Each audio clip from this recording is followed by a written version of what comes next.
What if the power you seek isn't about controlling the world, but mastering yourself? What if the key to that mastery has been hidden in plain sight, disguised within the ancient book of Thoth? Are you ready to look beyond the surface and unlock the secrets to your ultimate potential? The Book of Thoth, originating in the heart of ancient Egypt, isn't just an old book. It's a legacy of wisdom, knowledge, and magic. Named after the Egyptian god Thoth, the scribe of the gods, associated with writing, learning, and the moon, this book holds a prominent place in history. Its teachings extend into hermetic principles and esoteric traditions, subtly alluded to in texts like the Kybalion. The book's true essence, however, has become obscured over time, concealed behind layers of misinterpretation and intentional secrecy. But what if understanding its true meaning could unlock unparalleled self-mastery, revealing pathways to untapped potential and fundamentally transforming your existence? The core problem many face is a relentless struggle with self-doubt, a suffocating grip of limiting beliefs, and an overwhelming sense of powerlessness in the face of life's challenges. This feeling of being a victim of circumstance, tossed about by forces beyond your control, is all too common in our modern world. These limitations prevent you from achieving your full potential, dimming the vibrant colors of a truly fulfilling life, trapping you in a cycle of mediocrity. But what if the Book of Thoth offers a way out of this cycle, providing the allegorical keys to unlock your inner potential and finally take control of your destiny? Imagine a life imbued with purpose, overflowing with abundance, and radiating with fulfillment, all made possible by understanding this ancient wisdom. In this video, we will embark on a journey to explore the allegorical nature of the Book of Thoth, uncovering its practical applications for personal growth and self-mastery. We'll examine its historical context, delve into its connection to hermetic principles, and reveal its surprising relevance to modern psychology and self-help techniques. By the end of this video, you'll understand how to apply the transformative teachings of the Book of Thoth, empowering you to reshape your life and unlock your full potential. So, let's begin our exploration into the hidden wisdom of the Book of Thoth. What if the Book of Thoth isn't a dusty, ancient spellbook filled with arcane formulas and forgotten rituals? What if it's something far more profound, a meticulously crafted psychological map designed to guide you through the labyrinth of your own mind? This understanding will transform how you see it. Is the magic not in chanting incantations, but in understanding the hidden corners of your own psyche? Think of the common image of a grimoire, bound in leather, filled with cryptic symbols and recipes for potions. Now, contrast that with the idea of a psychological map, a guide to navigating the complex landscape of your inner world. The Book of Thoth, in this light, isn't about controlling external forces, but about mastering your internal ones. It's a journey inward, a quest to understand the archetypes, shadows, and hidden potentials that reside within you. But what if ignoring this inner landscape is the very reason why you feel lost and powerless in the external world? To truly grasp the Book of Thoth's allegorical power, we must turn to the work of Carl Jung and his groundbreaking theories on archetypes. Jung believed that within the collective unconscious of humanity, there exist universal, primal patterns of behavior and imagery known as archetypes. Think of them as blueprints embedded deep within our psyche, influencing our thoughts, emotions, and actions. The deities of ancient Egypt, far from being mere mythological figures, can be seen as representations of these very archetypes. Thoth, for example, embodies the archetype of the wise teacher, the guide who illuminates the path to knowledge and understanding. He is the voice of reason, the bringer of clarity, the one who helps us decipher the hidden meanings of the universe and our own lives. But how can connecting with this archetype in our own lives lead to greater wisdom? Osiris, on the other hand, represents the archetype of the shadow self, that part of us that we often hide, deny, or repress. It encompasses all the traits and aspects of ourselves that we deem unacceptable, whether it be anger, jealousy, fear, or any other negative emotion. Understanding that Osiris represents the shadow self is key to unlocking true self-acceptance. Ignoring these shadowy aspects, Jung argued, can lead to imbalance, neurosis, and a constant sense of inner conflict. But what if embracing and integrating these hidden aspects of yourself is the secret to unlocking your full potential and achieving inner harmony? Here's where it gets interesting. The Book of Thoth also aligns with the fundamental principles of Hermeticism as outlined in the Kybalion. Take, for instance, the principle of mentalism, which states that the all is mind. The universe is mental. This suggests that the entire universe, including the Book of Thoth itself, is a product of mind, a manifestation of consciousness. If the universe is truly mental, then our thoughts, beliefs, and intentions have the power to shape our reality. Imagine the implications of that. Then there's the principle of correspondence. As above, so below. As below, so above. This principle implies that the laws governing the universe are reflected in the microcosm of our own lives. The Book of Thoth, therefore, can be seen as a mirror reflecting these universal laws, offering insights into the workings of both the external world and our internal landscape. By understanding these principles, we can begin to align ourselves with the natural flow of the universe and create a life of greater harmony and abundance. What if that's the secret to the book's design? So, how can you apply these principles to achieve self-mastery? One powerful technique is to engage in guided meditation to connect with the Thoth archetype. Find a quiet space, close your eyes, and visualize Thoth as a wise, compassionate teacher, offering you guidance and insight. Ask for clarity on a specific problem or challenge you're facing, and be open to receiving the answers that come to you. Pay attention to your thoughts, feelings, and intuitions during the meditation, as these may hold valuable clues. Another effective practice is to engage in shadow work through journaling. One powerful prompt is to explore the traits you dislike in others. Often, what irritates us most in others is a reflection of qualities we disown in ourselves. By acknowledging and exploring these traits within ourselves, we can begin to integrate our shadow self and move towards greater wholeness. Consider someone who consistently annoys you. What specific behaviors or qualities do you find irritating? Now ask yourself if you might possess those same qualities, even in a small way. But here's the thing. Aligning with Hermetic principles can also help you attract positivity and limit negativity in your life. The principle of mentalism, for example, emphasizes the power of focused intention and positive thinking. By consciously choosing to focus your thoughts on what you want to create, rather than what you fear, you can begin to shift your reality. The key is to become aware of your limiting beliefs, those negative thoughts and assumptions that hold you back from achieving your full potential. What are some limiting beliefs that you hold about yourself or your abilities? Once you identify them, challenge them by asking yourself if they are truly true or simply stories you've been telling yourself. Mastering these allegorical principles will undoubtedly lead to a better life. Improving your focus, for instance, can lead to increased energy and productivity. When you're able to concentrate your mind on a single task, you're less likely to get distracted or overwhelmed, allowing you to accomplish more in less time.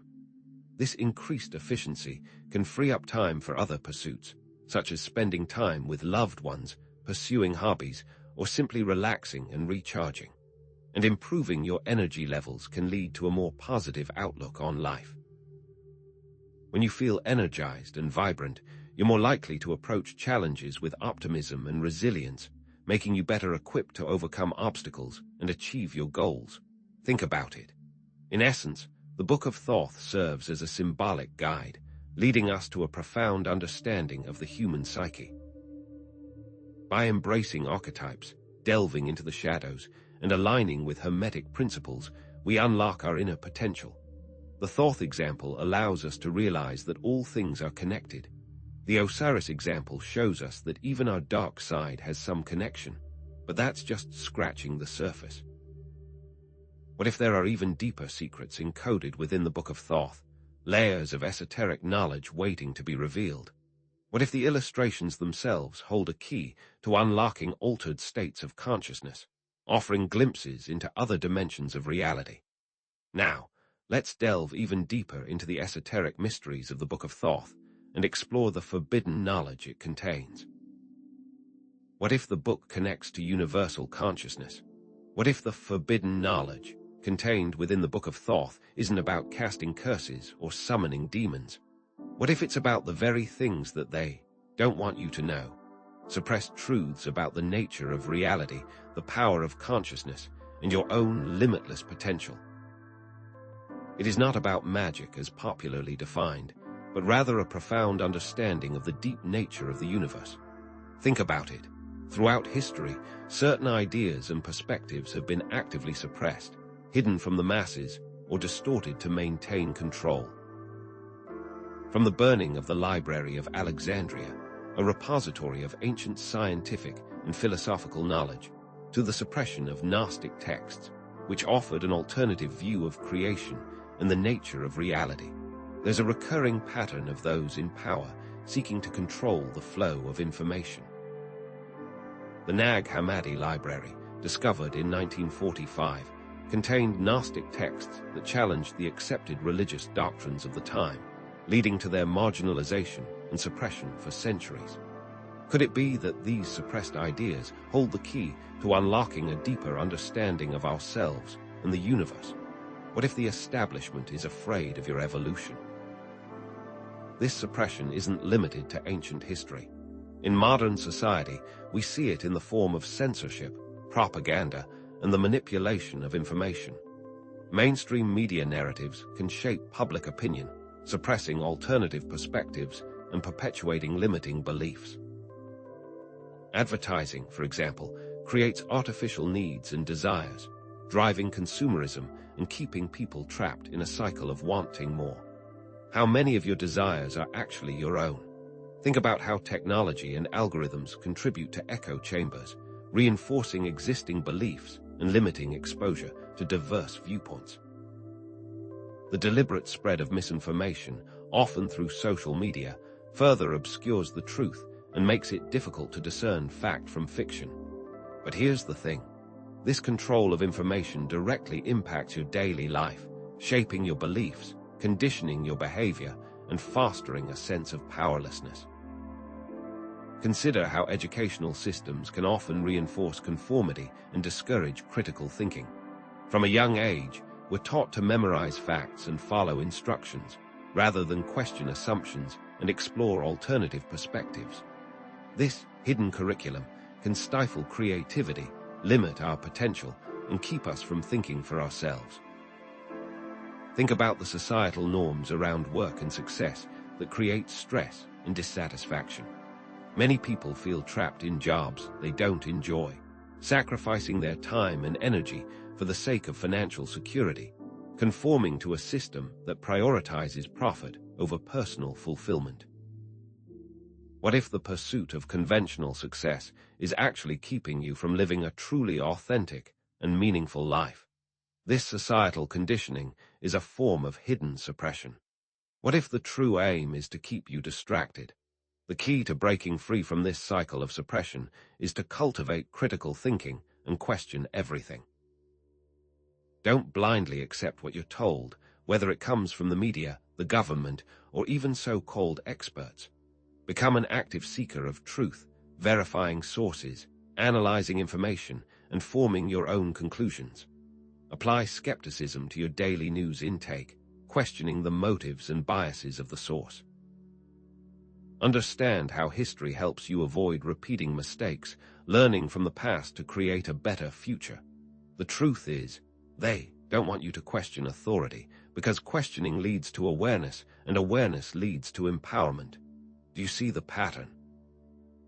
So, the Book of Thoth offers a path to accessing these suppressed truths about reality and consciousness, empowering you to break free from limiting beliefs and societal conditioning.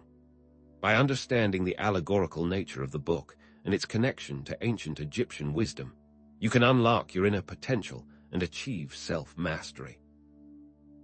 We've explored examples in ancient history and the modern ramifications of suppressed knowledge. But that's just the beginning. Now, let's consider the implications and ask, what if the key to unlocking this forbidden knowledge lies within the esoteric techniques and practices encoded within the Book of Thoth itself? What if it opens the secrets of the universe? What if the key to those locked secrets is deep meditation? What if the true power of the Book of Thoth isn't about reciting ancient spells or manipulating reality through arcane rituals? What if it is a detailed roadmap to states of consciousness beyond our everyday awareness, states that unlock latent human potential, giving you abilities and insights that most only dream about? Forget the image of a dusty tome filled with cryptic formulas. The Book of Thoth is more like a user's manual for your own mind, a guide to accessing hidden realms of perception and understanding. Think about it. What would reality be like if you could deliberately alter your perception? Imagine seeing beyond the surface of things, understanding the hidden connections between seemingly disparate events, or tapping into a wellspring of creativity and intuition that lies dormant within you.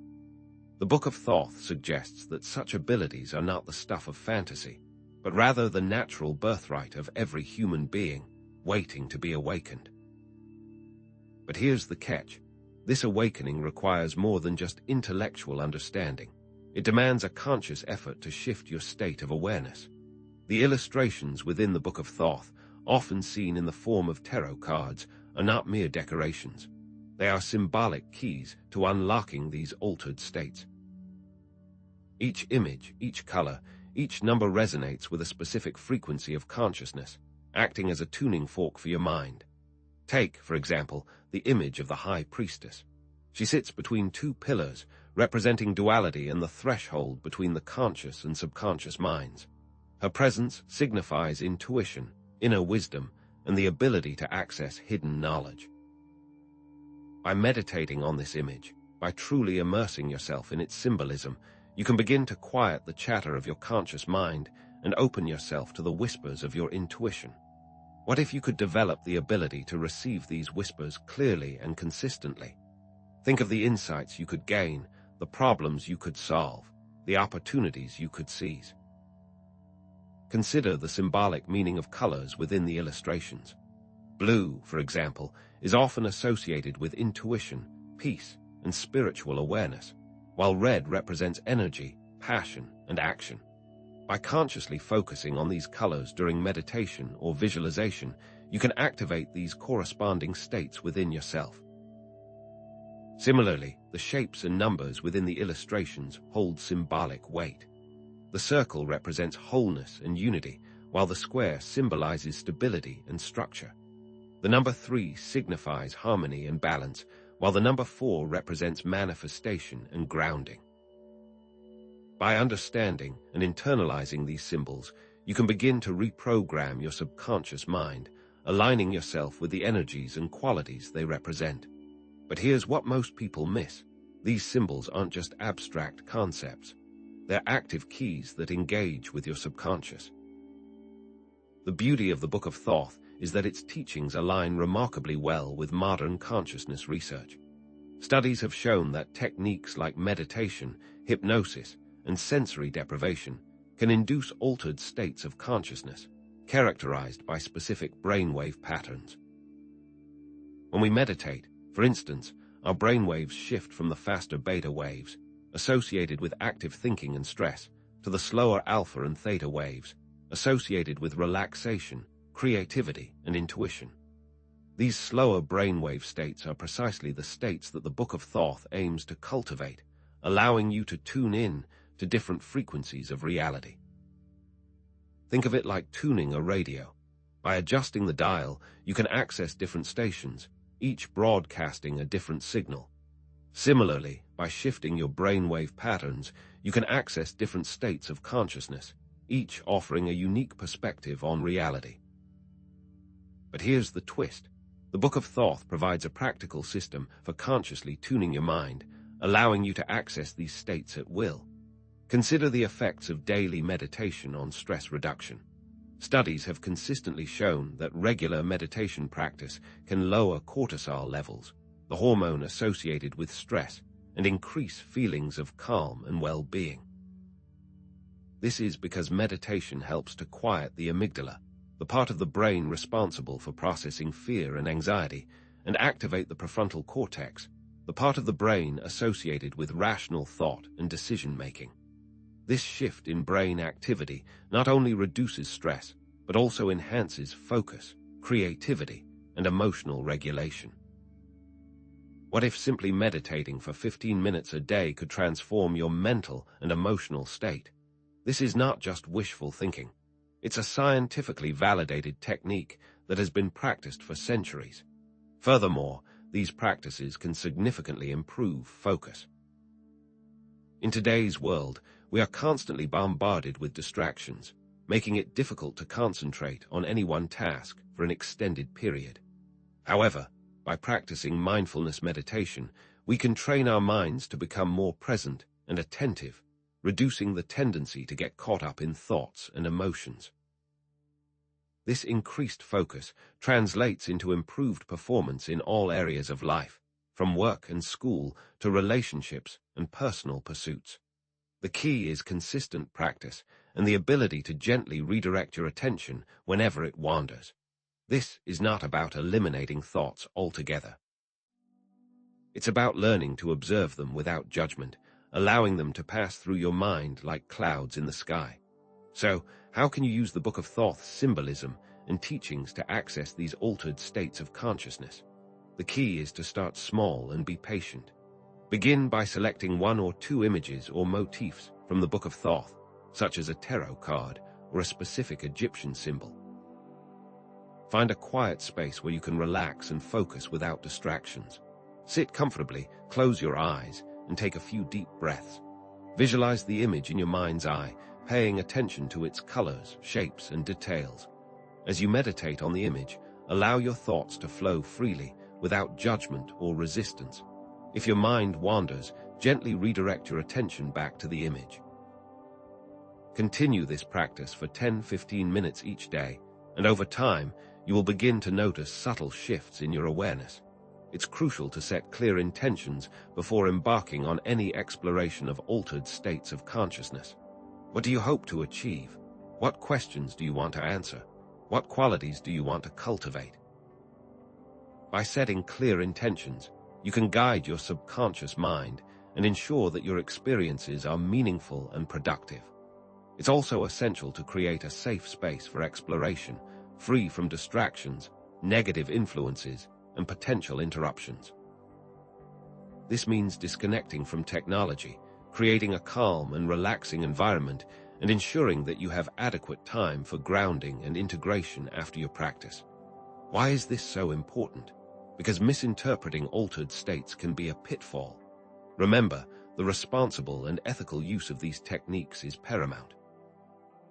Altered states of consciousness can be powerful tools for self-discovery and personal growth, but they can also be misused or misinterpreted, leading to confusion, disorientation, or even psychological harm. It's important to approach these practices with respect, humility, and a healthy dose of skepticism. Don't believe everything you see or experience, and always ground your insights in reality. Seek guidance from experienced practitioners or teachers if needed, and never attempt to use these techniques to manipulate or control others. With consistent daily practice, you can start to see real, tangible changes in your life. Regular meditation can improve your subconscious state, allowing you to approach challenges with greater clarity and resilience.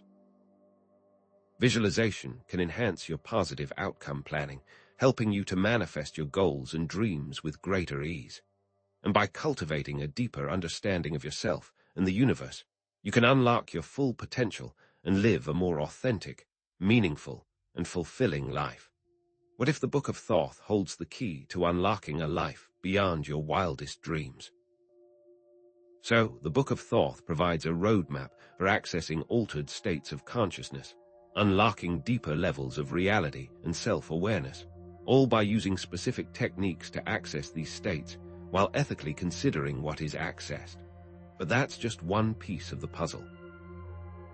What if there's an even deeper map, a more comprehensive system for understanding these states and navigating the complexities of consciousness? What if this map could provide not only the methods for accessing altered states, but also the route for navigating them safely and effectively? What if the Tree of Life is the key to unlocking this deeper understanding, a complete system for understanding the universe and our place within it? The Book of Thoth may give us the methods, but now we need the route. What if the Tree of Life is the code? So, the Book of Thoth gives us the methods to access altered states. But what if the Tree of Life is the operating system that allows us to not only navigate those states, but also to truly understand them? What if the Tree of Life is the hidden code that unlocks the full potential of your consciousness, transforming you from a passive observer of reality into an active co-creator? Think about it. If the Book of Thoth is the key to opening the door to altered states, the Tree of Life is the map of the territory beyond that door. It's a comprehensive framework for understanding the different dimensions of consciousness, the energies that flow through them, and your place within the grand scheme of the universe. The Tree of Life is not a literal tree, but a symbolic representation of the interconnectedness of all things, a blueprint for the human psyche, and a guide to self-realization. But here's the thing. Most people see the Tree of Life as a complex and esoteric system, too abstract to be of any practical use. Let's delve deeper into the structure of this symbolic system. The Tree of Life is composed of 10 Sephirot, which are often described as emanations of divine energy or attributes of God. Each Sephirah represents a different aspect of consciousness, a different facet of reality, and a different stage in the process of creation. The first Sephirah, Kether, represents the crown, the ultimate source of all existence, the point of pure potentiality. It is the source from which all other Sephirot emanate, the unmanifested source of all things. Think of it as the operating system's kernel, the core from which everything else springs. Chakma, the second Sephirah, embodies wisdom. It is the active masculine principle, the force that initiates creation and imparts knowledge. Binah, the third Sephirah, represents understanding. It is the passive feminine principle, the force that receives and nurtures creation, giving form and structure to wisdom. These 3 Sephirot form the supernal triad, representing the realm of pure intellect and spiritual insight. Hesed, the 4th Sephirah, signifies mercy and compassion. It represents the expansive, loving aspect of consciousness, the desire to give and to share. Jeburah, the 5th Sephirah, embodies strength and justice. It represents the limiting, structuring aspect of consciousness, the force that imposes order and discipline. Tifereth, the 6th Sephirah, signifies beauty and harmony. It is the central Sephirah, the point of balance between Hesed and Jeburah, representing the harmonious integration of love and justice. Think of these middle 3 as a balancing force in your mind. Netzach, the 7th Sephirah, represents victory and emotions. Had, the 8th Sephirah, embodies splendor and intellect. Yesod, the 9th Sephirah, signifies the foundation and the subconscious mind. And finally, Malkuth, the 10th Sephirah, represents the kingdom and the physical world. It is the culmination of all the other Sephirot, the point where divine energy manifests in tangible form. Each Sephirah is associated with a specific color, symbol, and planetary influence. For example, Kether is associated with pure white or brilliant light, the crown, and the planet Neptune. Chakma is associated with gray, the lingam, and the zodiac. Binah is associated with black or dark blue, the yoni, and the planet Saturn. What if you could tap into those forces simply by meditating on a symbol? Now, let's consider the paths that connect the Sephirot. These paths represent the different aspects of consciousness and the relationships between the Sephirot. There are 22 paths in total, each corresponding to a letter of the Hebrew alphabet and a major arcana card in the tarot deck. Traversing these paths is like experiencing the world through different filters, each offering a unique perspective and a different set of challenges. For example, the path between Kether and Chakma, associated with the letter Aleph and the tarot card of the Fool, represents the leap of faith, the willingness to embrace the unknown and embark on a journey of discovery. What if understanding these paths gave you understanding of emotional states? Here's where it gets interesting. The Tree of Life is intimately connected to the Book of Thoth, particularly through the tarot. Many scholars believe that the tarot cards were originally designed as a tool for meditating on the Tree of Life, each card representing a specific sephira, path, or combination of both. The Empress card, for example, is often associated with the sephira of Binah, representing the nurturing, creative aspect of the feminine principle. The High Priestess card, on the other hand, is associated with the path between Kether and Tifereth, representing intuition, inner wisdom, and the ability to access hidden knowledge. By studying the tarot in conjunction with the Tree of Life, you can gain a deeper understanding of both systems, unlocking new levels of insight and self-awareness. Think of this combination as understanding the hardware and software needed to access new states. So, how can you use the Tree of Life to understand your own consciousness and navigate different states of mind? The key is to start with a specific question or intention. What aspect of yourself do you want to explore? What challenge are you facing in your life? Then, choose a sephira or path that resonates with your question or intention. For example, if you're struggling with a lack of compassion, you might focus on the sephira of Hesed. If you're feeling stuck or lost, you might focus on the path of the Fool. Once you've chosen your focus, find a quiet space where you can relax and concentrate. Close your eyes, take a few deep breaths, and visualize the sephira or path in your mind's eye. Imagine its color, its symbol, its planetary influence. Allow your thoughts to flow freely, without judgment or resistance. Simply observe your thoughts and feelings as they arise, noticing any patterns or connections that emerge. What are some ways to explore these paths? Consider meditating on a specific sephira daily. By contemplating its attributes and qualities, you can begin to embody them more fully in your own life. If you're working with Hesed, for example, you might spend time each day performing acts of kindness and compassion, extending your love and understanding to others.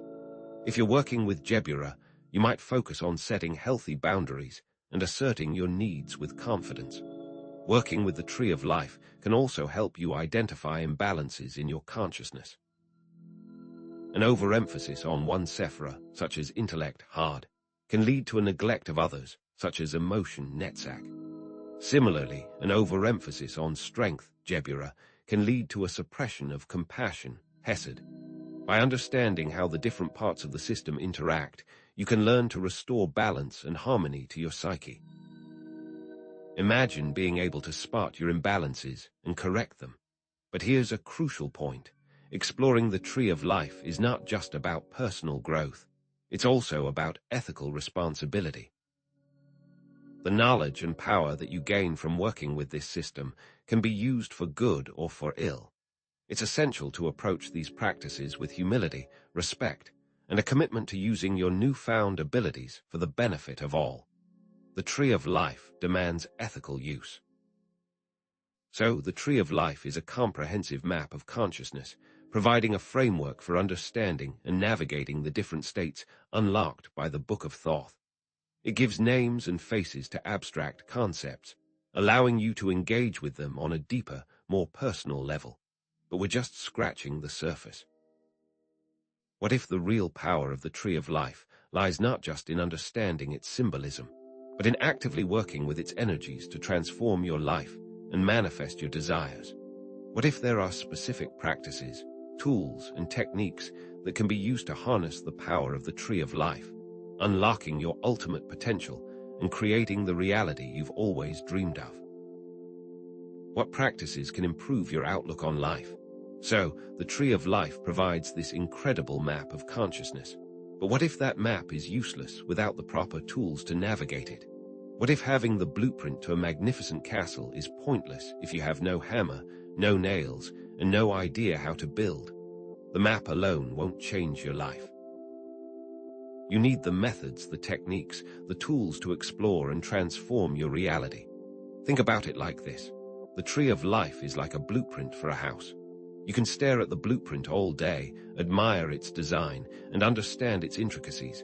But until you pick up a hammer, saw some wood, and lay the foundation, you won't have a home. You need tools and skills to bring that blueprint to life. Or, what if the tree of life is a piano, a beautiful instrument capable of producing the most exquisite music? But without knowing how to read music, without practicing scales, without developing the skill to play, the piano remains silent. You need to learn how to play the instrument to unlock its potential. The tree of life is the same. It requires practice, dedication, and the right tools. One of the most foundational tools for exploring the tree of life is meditation. What if meditation is the key to unlocking its secrets? Different meditation techniques can be used to connect with specific sephirot and paths, fostering inner awareness and profound understanding. A guided meditation focusing on the sephirah of Hesed, mercy, for example, can cultivate compassion, empathy, and a deep sense of connection with others. Imagine yourself bathed in a warm, blue light, feeling a sense of unconditional love and acceptance washing over you.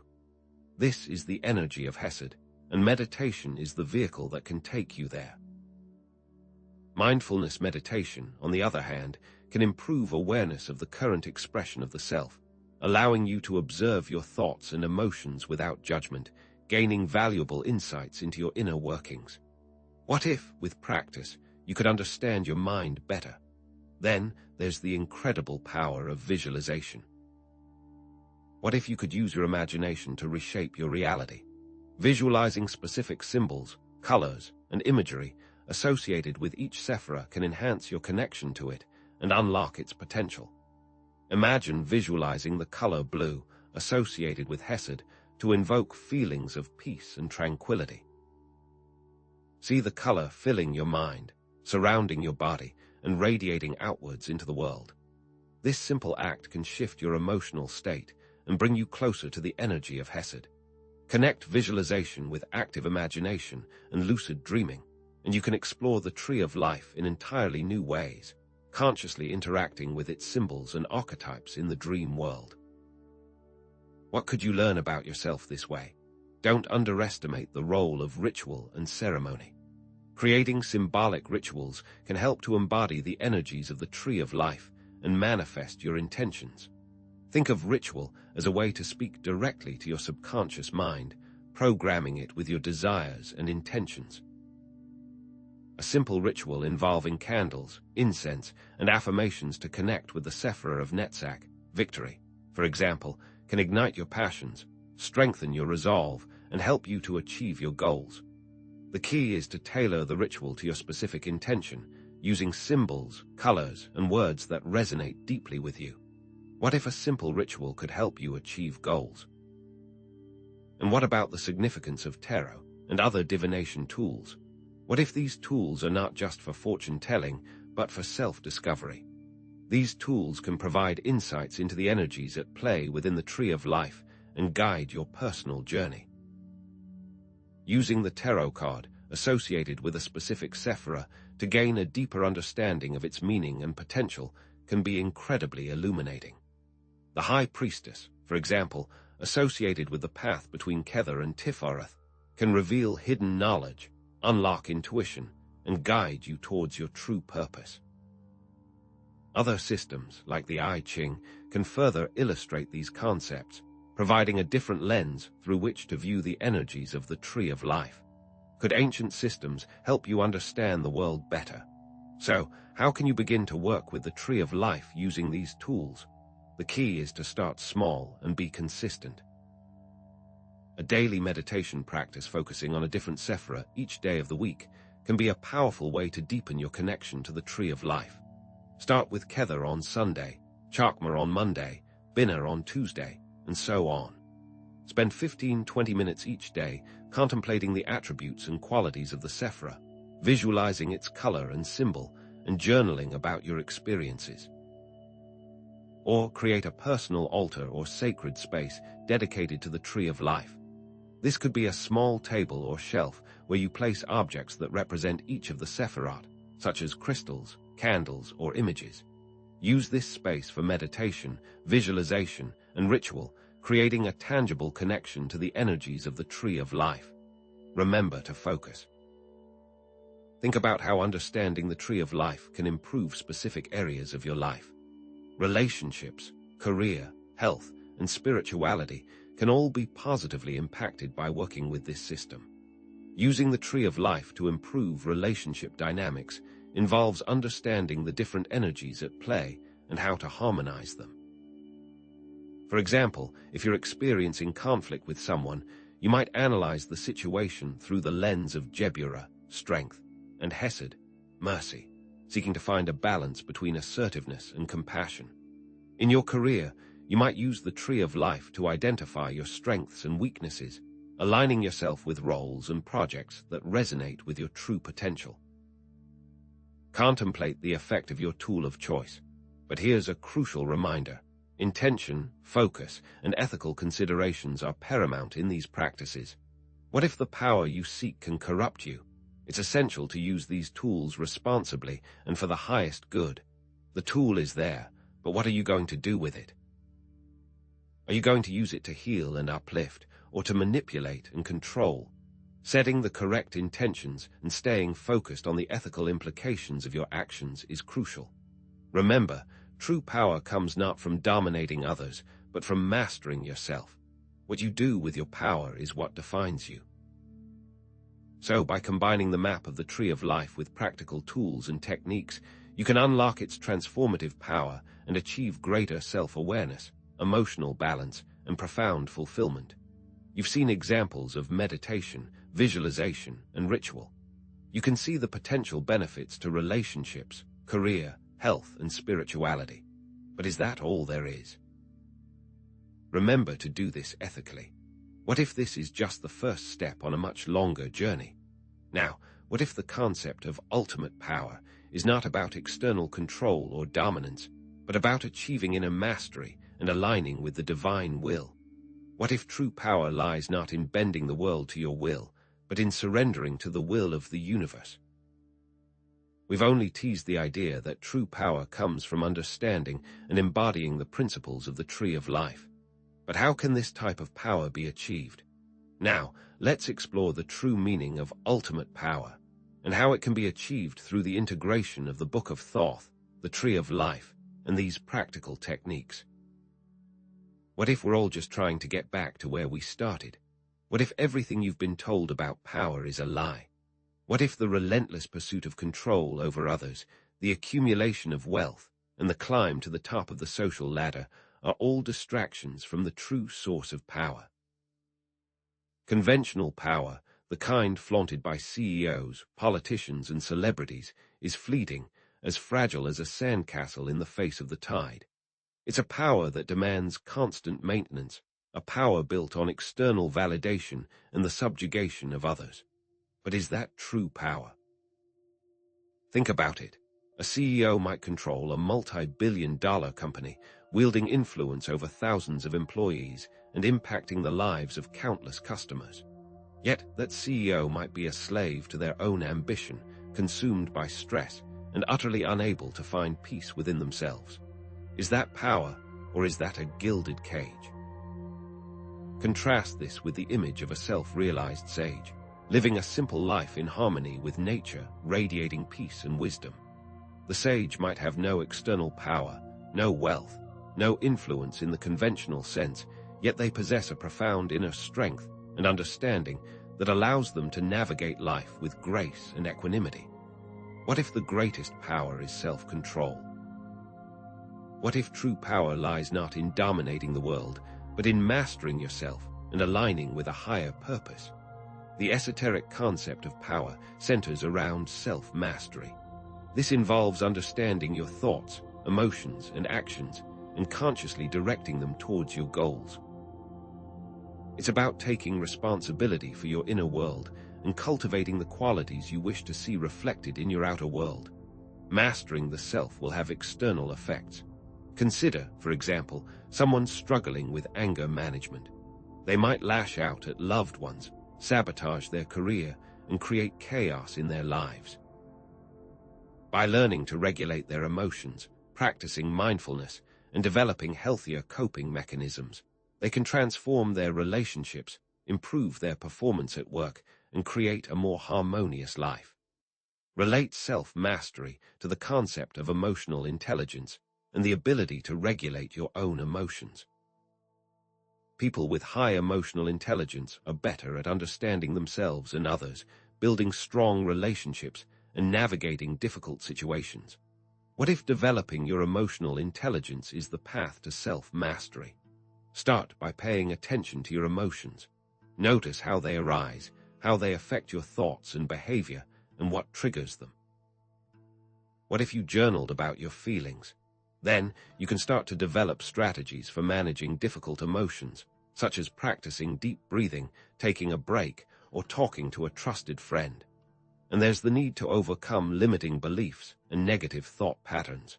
What if you believe you're not good enough? You'll constantly sabotage your own success. What if you believe you're unworthy of love? You'll attract relationships that reinforce that belief. The key is to identify these limiting beliefs and challenge them. Ask yourself, is this belief really true? Is it serving me? What would happen if I let it go? The power of reframing these thoughts is incredible. Here's where it gets interesting. Self-mastery connects directly to the Hermetic principle of as above, so below. What if your inner world is a mirror of your outer world? What if by changing yourself, you change your world?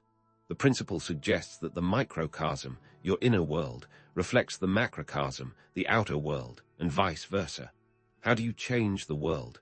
You change yourself. If you cultivate peace within yourself, you'll create more peace in your relationships, in your community, and in the world. If you cultivate abundance within yourself, you'll attract more abundance into your life. It's not about magically manipulating the external world. It's about aligning yourself with the energies and principles that govern the universe. Think about this. Improving your self-esteem can lead to better relationships and career opportunities. If you believe in yourself, you're more likely to take risks, pursue your dreams, and attract people who value and support you. What if your self-esteem has been holding you back from opportunities, and it works the other way? Inner peace leads to outer peace. When you're at peace with yourself, you're less likely to be reactive, judgmental, and critical of others. You're more likely to approach situations with compassion, understanding, and a desire to find solutions. What if this peace could help you resolve a conflict? What could that lead to? What if there's something more, though? What if aligning with divine will can help? This involves tapping into a higher source of wisdom and guidance and surrendering to a purpose greater than yourself.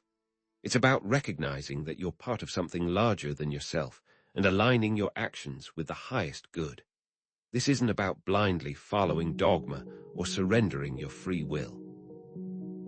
It's about listening to your intuition, following your heart, and trusting that you're being guided towards your true purpose. You could think of divine will in relation to the concept of intuition and the ability to access inner guidance. Intuition is that gut feeling, that inner knowing that guides you towards the right choices. It's not always logical or rational, but it's often the most accurate guide you have. To connect with your intuition, you need to quiet your mind, listen to your inner voice, and trust your instincts. What if you quieted your mind? What could you hear? What could you intuit? Living in accordance with your values and principles is critical. Take a moment to identify your core values, the things that are most important to you in life, such as honesty, integrity, compassion, or creativity. Then, examine your life and see if your actions are aligned with those values. Are you living in a way that honors what you believe in? If not, what changes can you make to bring your life into greater alignment with your values? Is it time to re-evaluate? This brings us back to the earlier themes of seeking knowledge and questioning authority. What if the answers you seek are not to be found in external sources, but within yourself? What if the true authorities are not those who hold power and influence, but those who have mastered themselves and aligned with divine will? But how can you start your journey? What can you do today? Mindfulness meditation can improve self-awareness and emotional regulation. What if just 5 minutes a day could change your life? By practicing mindfulness, you can learn to observe your thoughts and emotions without judgment, gaining valuable insights into your inner workings. This allows you to respond to situations with greater clarity and composure, rather than reacting impulsively. What if your emotional response was more measured and thoughtful? To align with divine will, you can use journaling to identify your values and principles. What if you took the time to write in a journal every day? By reflecting on your experiences, exploring your beliefs, and clarifying your intentions, you can gain a deeper understanding of your true purpose. Use journal prompts to help. What are you good at? What makes you feel bad? When do you feel joy? Self-compassion and forgiveness are also important skills to learn. How can you learn from your mistakes and move forward with grace and resilience? Self-criticism can be a major obstacle to self-mastery. If you're constantly beating yourself up for your mistakes, you'll never be able to learn from them and move forward. The key is to treat yourself with the same kindness and compassion that you would offer a friend. Forgive yourself for your mistakes, learn from them, and move on. If someone you love made a mistake, how would you treat them? Treat yourself that way. Mastering these skills will improve your life. What if you were better at these skills? Better emotional control can improve relationships. Enhanced focus leads to better goal setting. By mastering your thoughts, emotions, and actions, you can create a life of purpose, meaning, and fulfillment. Self-mastery is a gift you give yourself and share with the world. So, ultimate power is not about controlling others, but about mastering yourself and aligning with divine will, creating a life of purpose, meaning, and fulfillment. But are those the only reasons to strive for power? Is it just about improving your own life, or is there something more at stake? Here's a teaser. The final piece of the puzzle involves understanding the illusion of separation and recognizing the interconnectedness of all things. What if it all connects to the beginning? What if true power comes from realizing your unity with the universe? What if ultimate power is simply remembering? Now, let's explore the illusion of separation and discover how recognizing our interconnectedness unlocks the ultimate secret to true power. What if the only way to truly understand the Book of Thoth is to realize that we are all characters in it? What if the greatest trick ever played was convincing you that you are alone? What if the feeling of isolation, the sense of being a separate entity adrift in a vast, indifferent universe, is the ultimate illusion, the final barrier to unlocking your true potential and the true secrets of the Book of Thoth? What if your loneliness is simply a misunderstanding? Think about it. You walk through a crowded city street, surrounded by thousands of people, each living their own lives, seemingly disconnected from you. You might feel a pang of loneliness, a sense of being separate and alone. But what if, beneath the surface of this apparent separation, there exists a fundamental interconnectedness, a web of energy and consciousness that links you to every other person, every other living thing, and indeed to the entire universe? To understand this, let's delve into the realm of quantum physics. Consider the phenomenon of quantum entanglement.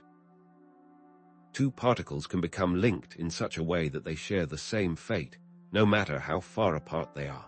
Change the state of one particle, and the other particle instantly changes its state as well, even if they are light years away.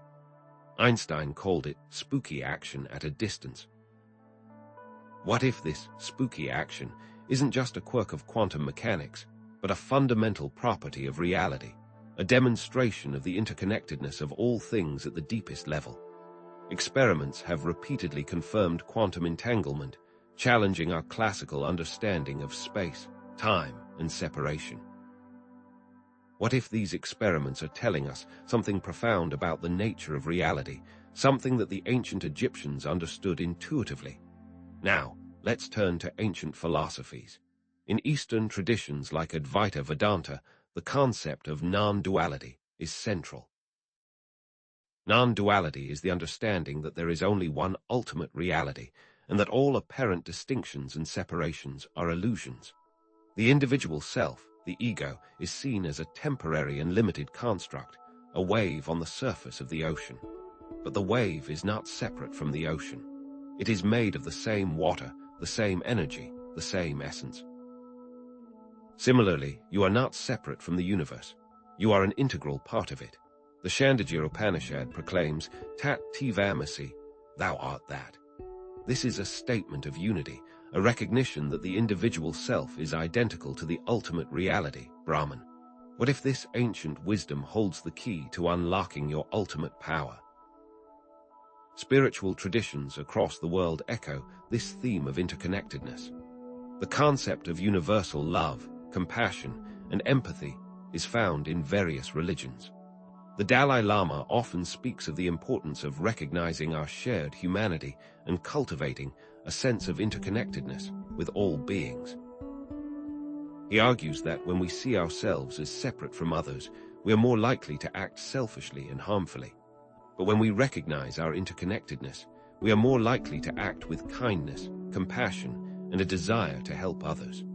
What if universal love is not just a nice ideal, but a fundamental principle of reality, a force that binds us all together? But here's where it gets really interesting. What if the universe itself is structured like a giant hologram? The holographic universe theory proposes that our reality is a projection from a distant, two-dimensional surface. The information of the entire universe is encoded on this surface, and our three-dimensional reality is simply a holographic projection of that information. Think of it like a credit card. The seemingly flat surface contains a microchip of information. Physicist David Bohm proposed this theory, suggesting that every part of the hologram contains information about the whole. What does this mean? If the universe is a hologram, then every part of it contains the information of the whole.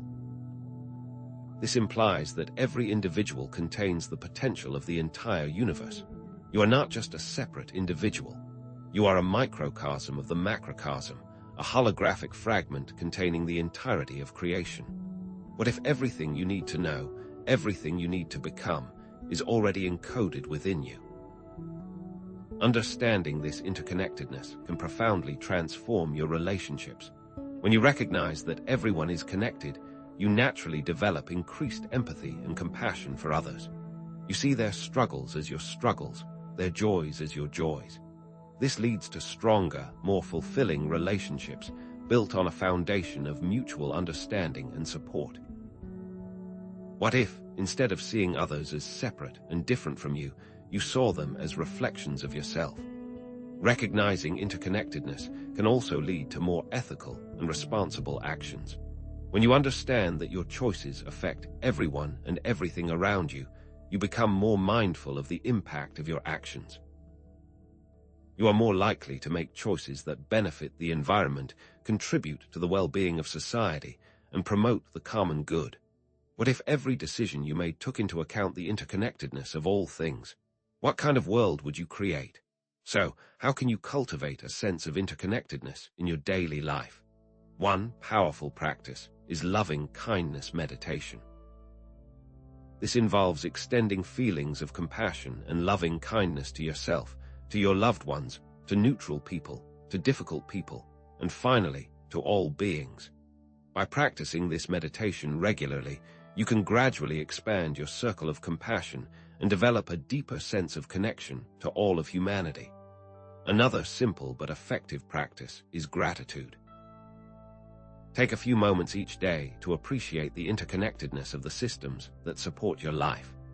Think about the farmers who grew your food, the truck drivers who transported it, the store clerks who sold it to you, the people who built the roads and bridges you use every day. By recognizing the countless ways in which you are connected to others, you can cultivate a deeper sense of gratitude and appreciation for the interconnectedness of life. What if the only thing you needed to do was say, thank you? What would you be thankful for? This awareness also improves your outlook. By realizing you are a piece of something greater, you can let go of the small annoyances and focus on the greater picture. It's as simple as remembering that you are part of something so much bigger than your bad mood that day.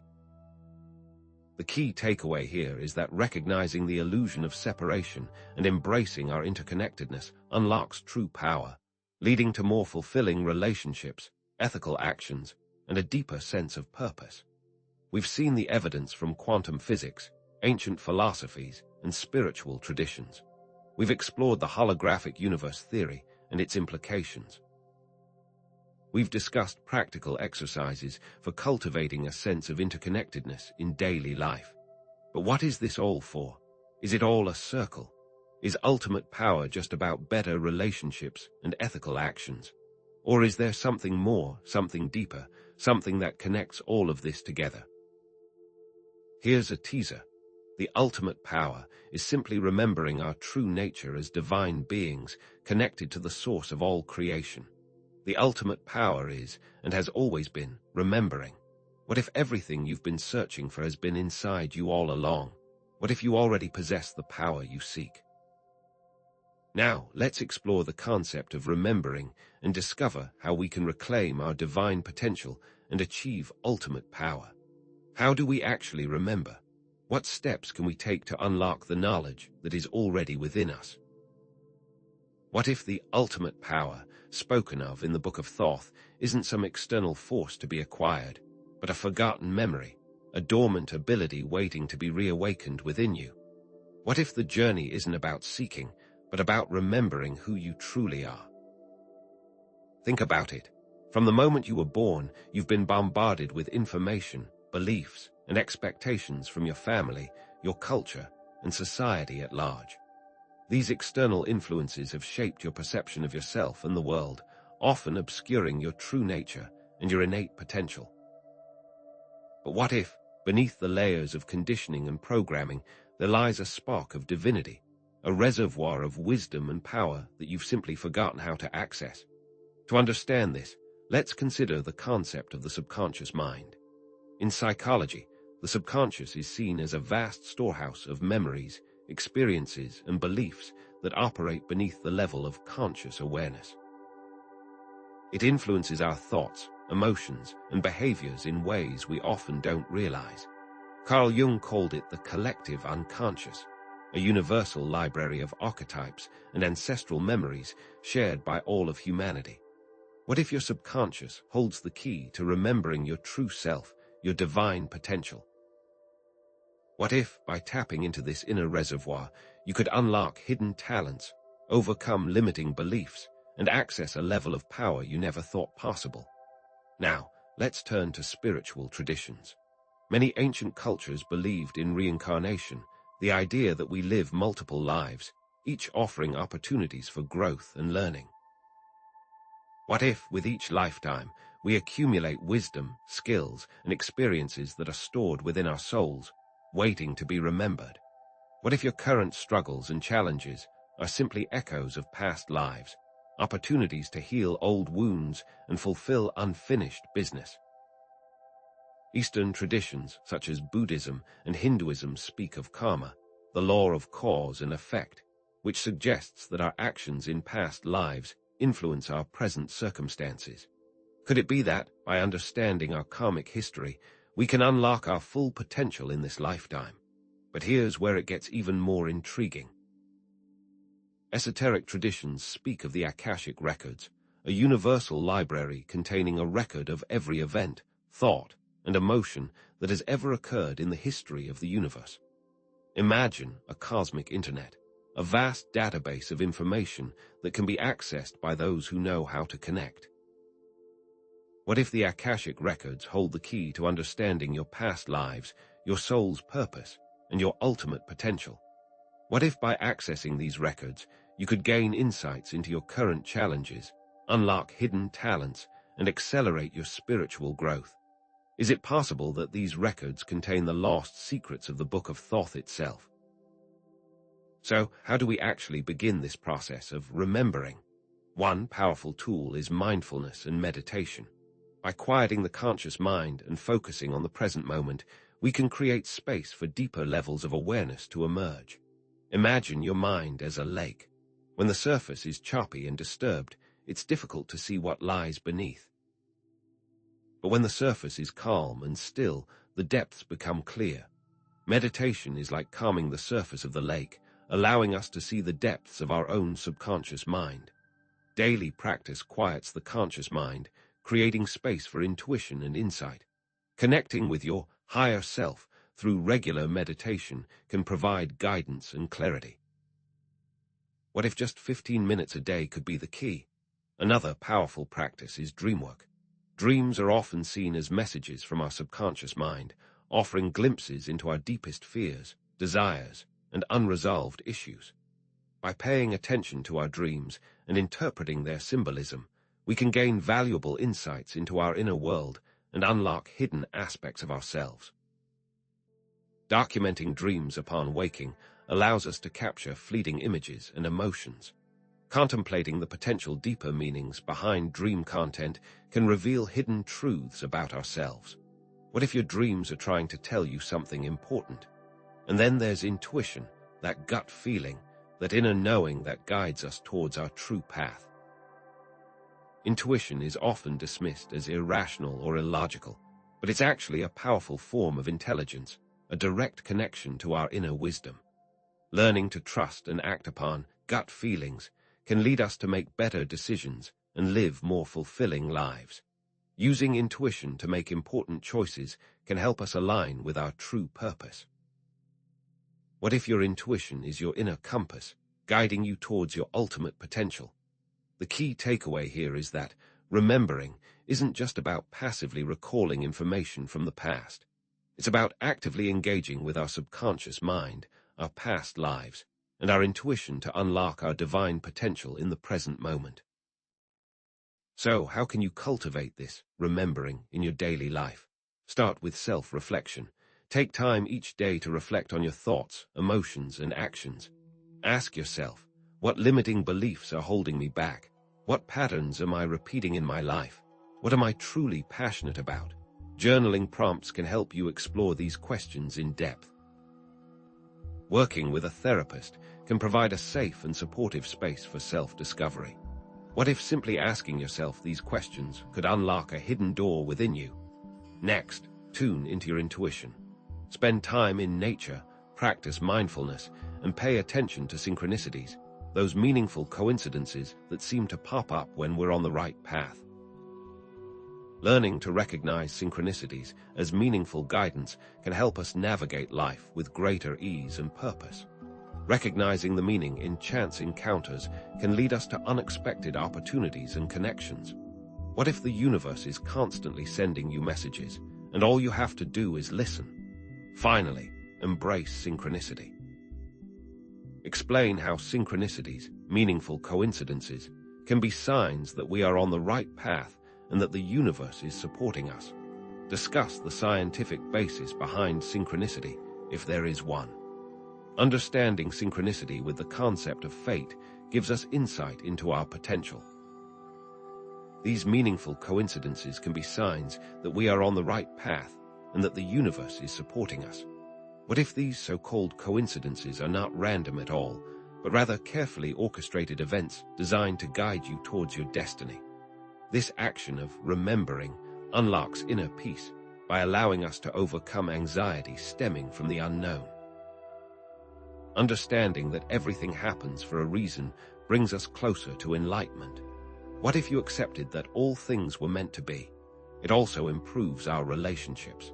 You start seeing the divinity in those around you and understanding that others are simply living out their journeys, which creates a sense of empathy and compassion. What if you saw every person as a reflection of yourself? So, we've explored the concept of remembering as the key to unlocking ultimate power, drawing on insights from psychology, spiritual traditions, and esoteric concepts. We've discussed practical techniques for cultivating this remembering in our daily lives. We've seen how it can unlock inner peace and improve our relationships. But is this the end of the road? Is ultimate power simply about remembering our past and improving our present? Or is there something more, something beyond the individual self, something that connects us all? Here's a hint. The ultimate power lies in merging with the divine, transcending our individual identity and uniting with the universal consciousness. What if we are all just drops in the ocean, longing to return to the source? Now, let's explore this concept of merging with the divine and discover how we can achieve complete liberation and ultimate power. What if merging is the source of all things? Is merging with the divine about dissolving into nothingness, a cosmic vanishing act where your individual spark is extinguished? Or is it something far more profound, a homecoming to the truest version of yourself within a boundless, interconnected reality? It's not about disappearing. It's about expanding into the fullness of your potential. Think about it. We're often conditioned to view individuality as something precious, something to be fiercely protected against the perceived threat of losing ourselves in something greater. But what if your individual identity, with all its limitations and perceived flaws, is simply a limited perspective on a reality so vast and magnificent that it dwarfs our everyday understanding? What if merging with the divine isn't about sacrifice, but about liberation? To truly grasp this, let's explore how different traditions approach this concept. In mysticism, the union with God is a central theme, a yearning for the divine embrace that transcends the boundaries of the self. Sufism, with its whirling dervishes and ecstatic poetry, seeks to dissolve the ego in the love of the divine beloved. Rumi, the celebrated Sufi mystic, wrote of this merging as a lover finally reuniting with their beloved, a homecoming that fills the soul with unspeakable joy. The Kabbalistic concept of devekat, or cleaving to God, describes a state of constant communion where the individual soul becomes inseparable from the divine source. Non-dualistic philosophies take this a step further, suggesting that the self is ultimately an illusion, a construct of the mind that obscures our true nature. Advaita Vedanta, a school of Hindu philosophy, proclaims, Atman is Brahman, meaning the individual self is identical to the ultimate reality. There is no separation, no division, only the illusion of it. Zen Buddhism, through the practice of zazen, or seated meditation, encourages us to transcend the ego and realize our true nature as pure consciousness. This is not about annihilation, but about awakening to the truth of who we really are. But what does science have to say about all this? Interestingly, modern physics is beginning to echo some of these ancient insights. Quantum entanglement, for example, demonstrates that particles can be linked together in such a way that they share the same fate, regardless of the distance separating them. It's as if they are part of a single, unified system, a subtle dance of interconnectedness at the subatomic level. The Gaia hypothesis proposes that the Earth itself is a self-regulating system, a living organism where all parts are interconnected and interdependent. What if this interconnectedness extends beyond the physical realm, connecting us all in a vast web of consciousness? Now, how does all this relate to the Book of Thoth and the Tree of Life? The Tree of Life, with its intricate network of paths and sephirot, can be seen as a map of consciousness, a guide to navigating the different dimensions of reality. The paths represent the connections between the sephirot, the different aspects of the divine. Through meditation, contemplation, and ethical living, we can traverse these paths, gradually dissolving the boundaries of our ego and merging with the divine source. But this journey demands ethical considerations. The Tree of Life isn't just a map. It's a mirror reflecting our own inner landscape. As we ascend the paths, we must confront our shadow self, our hidden fears and desires, and integrate them into our being. This merging also influences our consciousness states. The Book of Thoth suggests practices for expanding consciousness and connecting with higher realms of existence. By mastering these techniques, we can transcend the limitations of our ordinary perception and experience a direct connection with the divine. But how can you cultivate this sense of merging with the divine in your daily life? Start with devotional practices. Find a form of prayer, chanting, or singing that resonates with your soul. Connect with the beauty of nature, recognizing the divine spark in every living thing. Spend time in silence, simply being present with yourself and the universe. What if your daily walk in the park could become a sacred ritual, a communion with the divine? Engage in selfless service. Extend kindness, compassion, and support to those in need. Volunteer your time, donate to a worthy cause, or simply offer a listening ear to someone who is struggling. By giving of yourself, you transcend your ego and experience a sense of unity with all beings. Even extending compassion to difficult people in your life helps you tap into your higher self. What if helping others was the key to unlocking your own divine potential? Practice contemplation and meditation. Find a quiet space where you can relax and focus on your breath. Observe your thoughts and emotions without judgment, allowing them to pass like clouds in the sky. Visualize yourself merging with the universe, becoming one with all that is. A simple meditation focusing on the breath can quiet your mind and connect you with the present moment. A guided meditation to visualize yourself merging with the universe can be even more powerful. What if just a few minutes of daily meditation could transform your life? Ethically, this merging requires non-judgment and selflessness. As you cultivate a sense of unity with all beings, you'll begin to see the world through new eyes, recognizing the interconnectedness of everything and understanding the importance of compassion and forgiveness. Understanding the importance of non-judgment and being selfless are the first steps to growing. What if you stopped judging others and simply accepted them for who they are? This merging will transform your life for the better. Overall anger, rage, and sadness will reduce as you cultivate a sense of gratefulness. Gratitude and acceptance are powerful practices to keep in mind. What if practicing gratefulness would immediately reduce anger and sadness? So, we've explored the concept of merging with the divine from mystical, philosophical, and scientific perspectives. We've discussed practical techniques for cultivating this sense of unity in our daily lives. We've seen how it can transform our relationships, our consciousness, and our ethical outlook. But is ultimate power truly found in remembering our divine nature and merging with the source of all creation, leading to a life of love, compassion, and selfless service? Or is there a deeper deception afoot? What if power is merely a distraction? Here's a hint.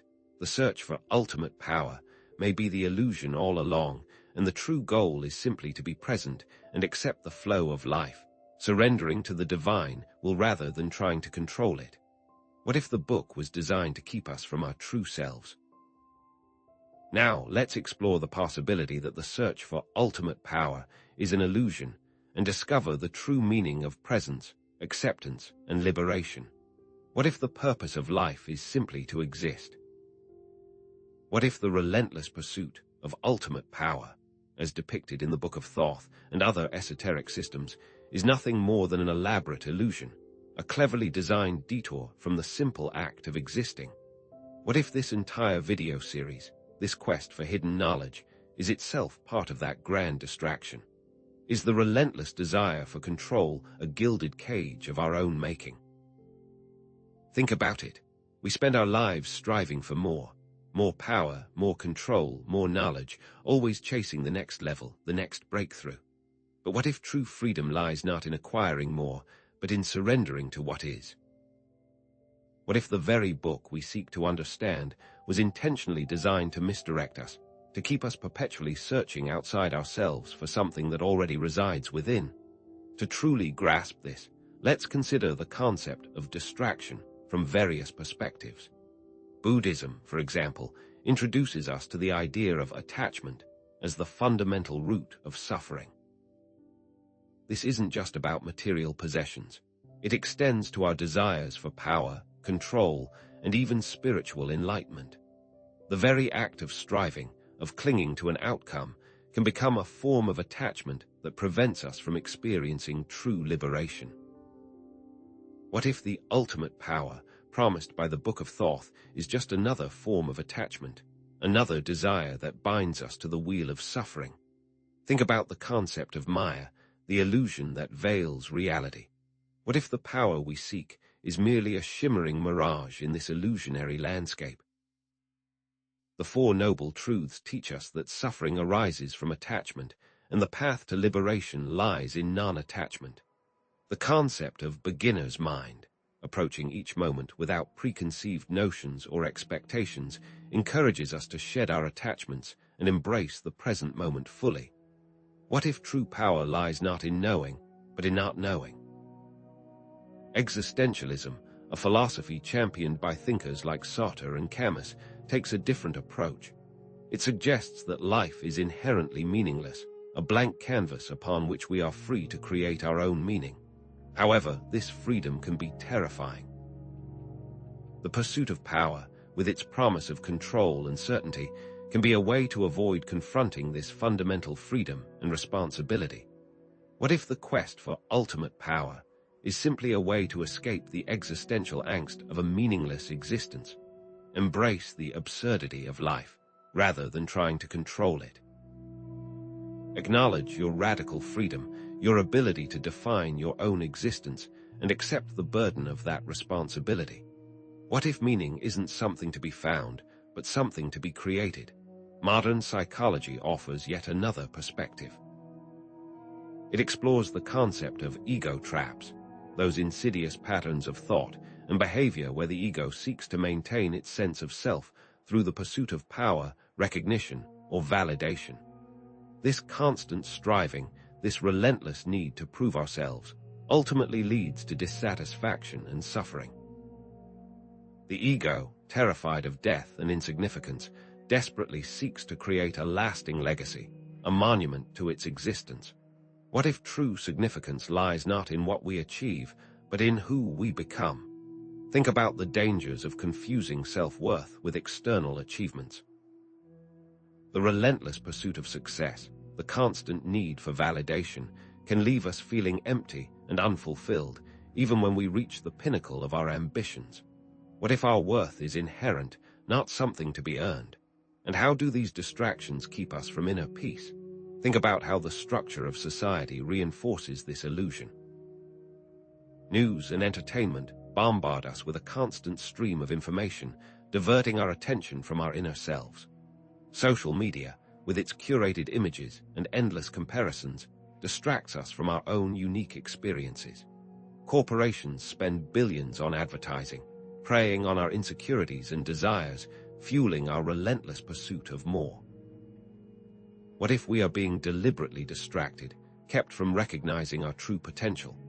The key is to recognize that the search for ultimate power may be an illusion, and that true liberation lies in simply being present, accepting the flow of life, and recognizing the interconnectedness of all things.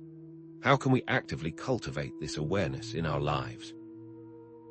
Start with mindfulness and present moment awareness. Cultivate the ability to be fully present in the moment without judgment or attachment to outcomes. Practice mindful eating, paying attention to the taste, texture, and sensations of each bite. Take a digital detox to disconnect from technology and reconnect with the present moment. This will train you to exist in the now. What if a few minutes of mindful breathing each day could unlock the door to inner peace? Practice acceptance and surrender. Accept the things you cannot control and surrender to the flow of life. Let go of resistance through affirmations, visualizations, and prayer. Accept the impermanence of all things, including our own lives. Practice gratitude for what is, rather than longing for what is not. How can you bring this awareness into your relationships? By recognizing that each person is on their own path, by understanding the importance of being non-judgmental, by offering compassion and support without expectation. How can you bring this awareness into your goals? By accepting that failure is a part of the process, by aligning your actions with your values, by pursuing your passions without attachment to the outcome. So, the search for ultimate power may be an illusion, and true liberation lies in simply being present, accepting the flow of life, and recognizing the interconnectedness of all things. But if power is the illusion, what is real? What if the entire framework of the Book of Thoth, the Tree of Life, and the pursuit of power were simply tools to guide us back to our original state of being before the illusion of separation took hold? What if the truth is that there is nothing to do and nothing to achieve, and it was all just you? Let's explore the possibility that the search was the journey, and that we're all just traveling in circles. What awaits us at the end of that circle? What if the search for ultimate power, even if that power remains forever elusive, is not a futile endeavor, but the very engine that drives us to become something more? What if the journey itself, the constant striving, is the true destination, and the power we seek is simply the byproduct of our own evolution? Is the growth simply a side effect, or is it the point? Consider this. Those who actively seek knowledge, who relentlessly question the status quo, invariably grow in ways that those who passively accept their circumstances never do. Think about the person who dedicates themselves to mastering a skill, facing setbacks and plateaus along the way. Their growth isn't simply about acquiring the skill itself, but about the resilience, discipline, and problem-solving abilities they develop in the process. And what if the yearning for power is the engine that drives you to become the best version of yourself? To understand this further, let's explore the role of challenges and obstacles in personal growth from different perspectives. Psychology, for example, has identified the concept of post-traumatic growth. This refers to the positive psychological changes that can occur as a result of struggling with difficult life circumstances. Research has shown that individuals who experience trauma can develop increased self-esteem, a greater sense of purpose, and stronger relationships. The very act of overcoming adversity can reshape our identities and redefine our values. Overcoming hardship can not only make you stronger, but also make you appreciate the good in your life even more. Philosophy offers another compelling perspective. Stoicism, with its emphasis on virtue and reason, teaches us to embrace whatever happens in our lives, both good and bad, as part of our personal journey. The Stoic concept of amor fati, the love of fate, encourages us to accept the present moment, rather than fighting against it. Marcus Aurelius, the Roman emperor and Stoic philosopher, wrote extensively about the importance of accepting adversity as an opportunity for growth. He believed that challenges are inevitable, but how we respond to them is what truly matters. In Meditations, he encouraged readers to find value in their difficulties. Remember that all that happens is as usual and normal as the spring rose or the autumn fruit. Such also is sickness and death, calumny and treachery, and whatever else rejoices or grieves foolish men. Accepting the present moment, rather than fighting against it, opens opportunities. Embracing challenges provides opportunities for growth. Spiritual traditions, too, recognize the transformative power of challenges. Many religions incorporate the concept of spiritual tests or trials, which are seen as opportunities to develop virtues like patience, compassion, and faith. The story of the Buddha's temptation by Mara, the demon who represents worldly desires and fears, is a classic example. The Buddha faced Mara's temptations with unwavering resolve, ultimately achieving enlightenment.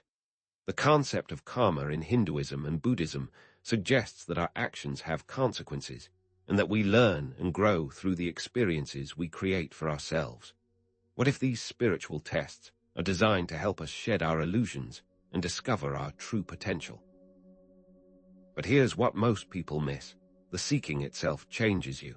It forces you to confront your limitations, to question your beliefs, and to develop new skills. It pushes you outside of your comfort zone and compels you to adapt and evolve. Even if you never achieve the ultimate power you initially sought, you will emerge from the journey a more resilient, resourceful, and self-aware individual. The journey truly is its own reward. It is not a means to an end. The journey is the end. So, how can you use the search for power as a tool for self-discovery? First, embrace challenges. Actively seek out obstacles in your life, viewing them as opportunities for growth and learning. Set ambitious goals that push you outside of your comfort zone. Take on projects that require you to develop new skills and knowledge. Volunteer for tasks that intimidate you. This creates space for new growth. Second, cultivate resilience. Develop practical techniques for bouncing back from setbacks and failures. Practice self-compassion, treating yourself with kindness and understanding when you make mistakes. Build a strong support network of friends, family, or mentors who can offer encouragement and guidance.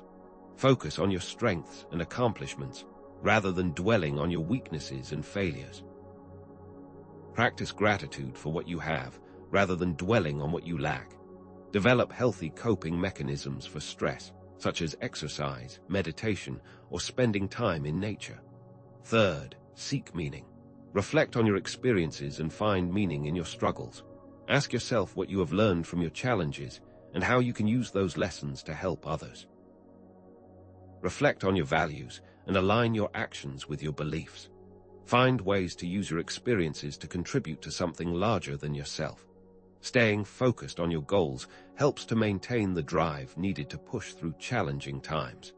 Meditating regularly can maintain mental health and provide peace of mind.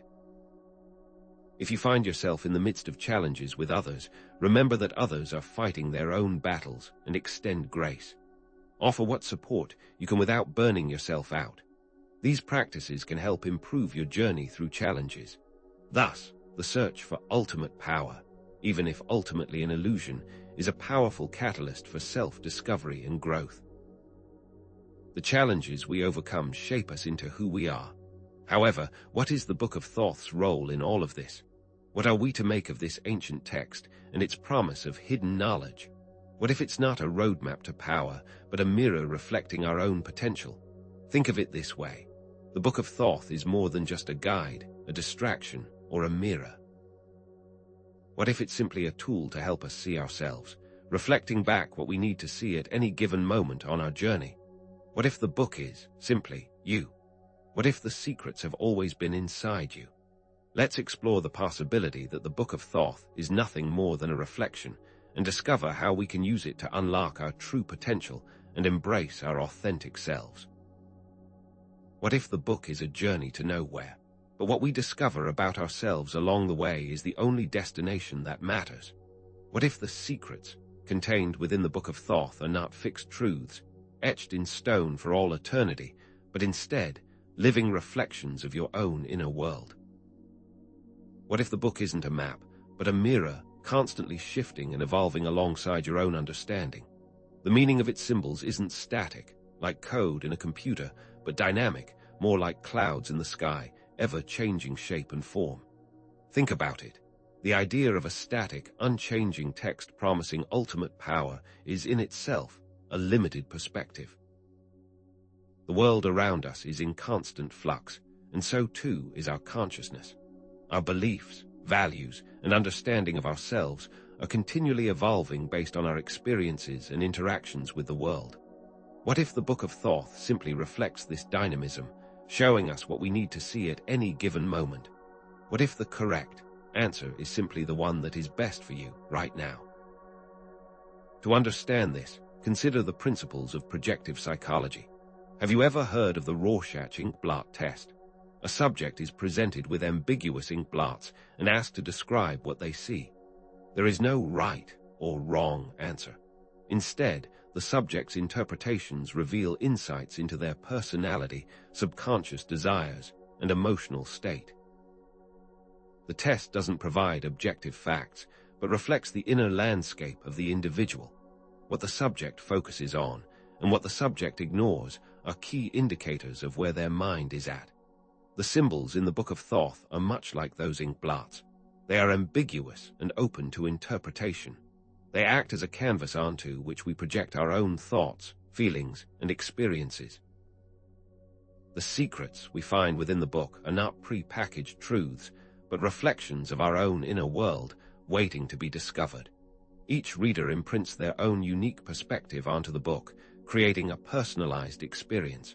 What you see in the symbols depends on who you are. But here's where it gets even more interesting. This concept isn't limited to psychology. Even quantum physics offers a parallel. The observer effect demonstrates how the act of observation can influence the behavior of quantum particles. The very act of measuring something changes it. What does this tell us? Reality isn't fixed. Measurement changes the state of the system being measured. Relate this to the idea that the Book of Thoth's teachings come alive only when we engage with them actively and interpret them through our own lens. It's not enough to simply read the words on the page. We must actively engage with the symbols, question their meaning, and apply them to our own lives. In doing so, we become active participants in shaping our own reality. We are not just passive recipients of knowledge, but co-creators of meaning. Without a participant, there is no value. Esoteric traditions have long recognized the importance of personal interpretation. Take tarot, for example. While there are established meanings associated with each card, experienced tarot readers rely heavily on their own intuition and subjective insights to provide accurate and meaningful readings. Two different readers can provide entirely different, yet equally valid, interpretations of the same spread of cards. What one reader sees as a warning, another might see as an opportunity. The key lies in the reader's ability to connect with the symbols on a personal level and to tap into their own intuitive understanding. The Book of Thoth is much like the tarot, a living text that can be interpreted in countless ways. It's not a rigid set of rules and formulas, but a fluid and dynamic system that adapts to the individual reader. There isn't a single, correct interpretation. There are many. It is a text designed to be explored, questioned, and reinterpreted again and again. This phenomenon isn't limited to ancient texts or esoteric practices. We see it play out in modern life all the time. Consider political interpretations of the same event. Two people can witness the same event and come away with completely different understandings of what happened based on their own biases and beliefs. Think about disagreements on art. One person might see a masterpiece, while another sees nothing more than a meaningless mess. Our perspectives shape our realities. This is the essence of the mirror. What they choose to see and what they choose to ignore. So, how can you use the Book of Thoth as a tool for self-reflection? Start with journaling prompts. Choose a symbol or passage from the Book of Thoth that resonates with you and take some time to journal about your personal interpretation of it. What does this symbol evoke for you? How does it relate to your current life situation? Don't worry about finding the right answer. Focus on exploring your own thoughts and feelings. Next, engage in active imagination. Find a quiet space, close your eyes, and imagine yourself interacting with the characters and symbols in the Book of Thoth. What does Thoth say to you? How do you feel in his presence? Visualize yourself in one of the book's settings. What do you see, hear, and feel? Pay attention to your emotional responses and intuitive insights. There's value in these emotional reactions. But here's a critical point. Remember the ethical considerations. Any actions you take as a result of these understandings come with responsibilities. How will these actions affect those around you? Will your actions bring you closer to your goals? But here's what most people miss. The active journey of self-understanding that the Book of Thoth facilitates leads to a better life if you embrace the process. Improved self-understanding can lead to improved relationship satisfaction. When you understand your own needs and desires, you're better equipped to communicate them effectively to your partner. Understanding your own biases can improve your success at work. By recognizing your blind spots, you can make more informed decisions and avoid costly mistakes. So, start tracking your interpretations over time to improve your own understanding. Revisit your journal entries and active imagination exercises on a regular basis. Do your interpretations change over time? What does this tell you about your own personal growth? Thus, the Book of Thoth isn't a vessel of objective truths, but a mirror reflecting our own inner landscape, evolving alongside us as we progress on our journey. By using the book as a tool for self-reflection, we can unlock our true potential and embrace our authentic selves. But here's the question. How do we know if the image in the mirror is accurate? How do we know that we're not simply projecting our own biases and limitations onto the symbols? The potential is limited if we are simply bouncing our issues in echo chambers.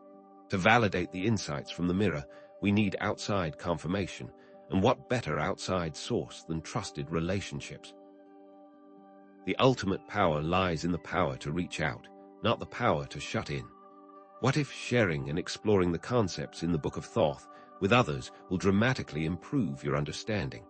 Let's explore the importance of sharing our interpretations and working with others to validate our insights and deepen our understanding of the Book of Thoth.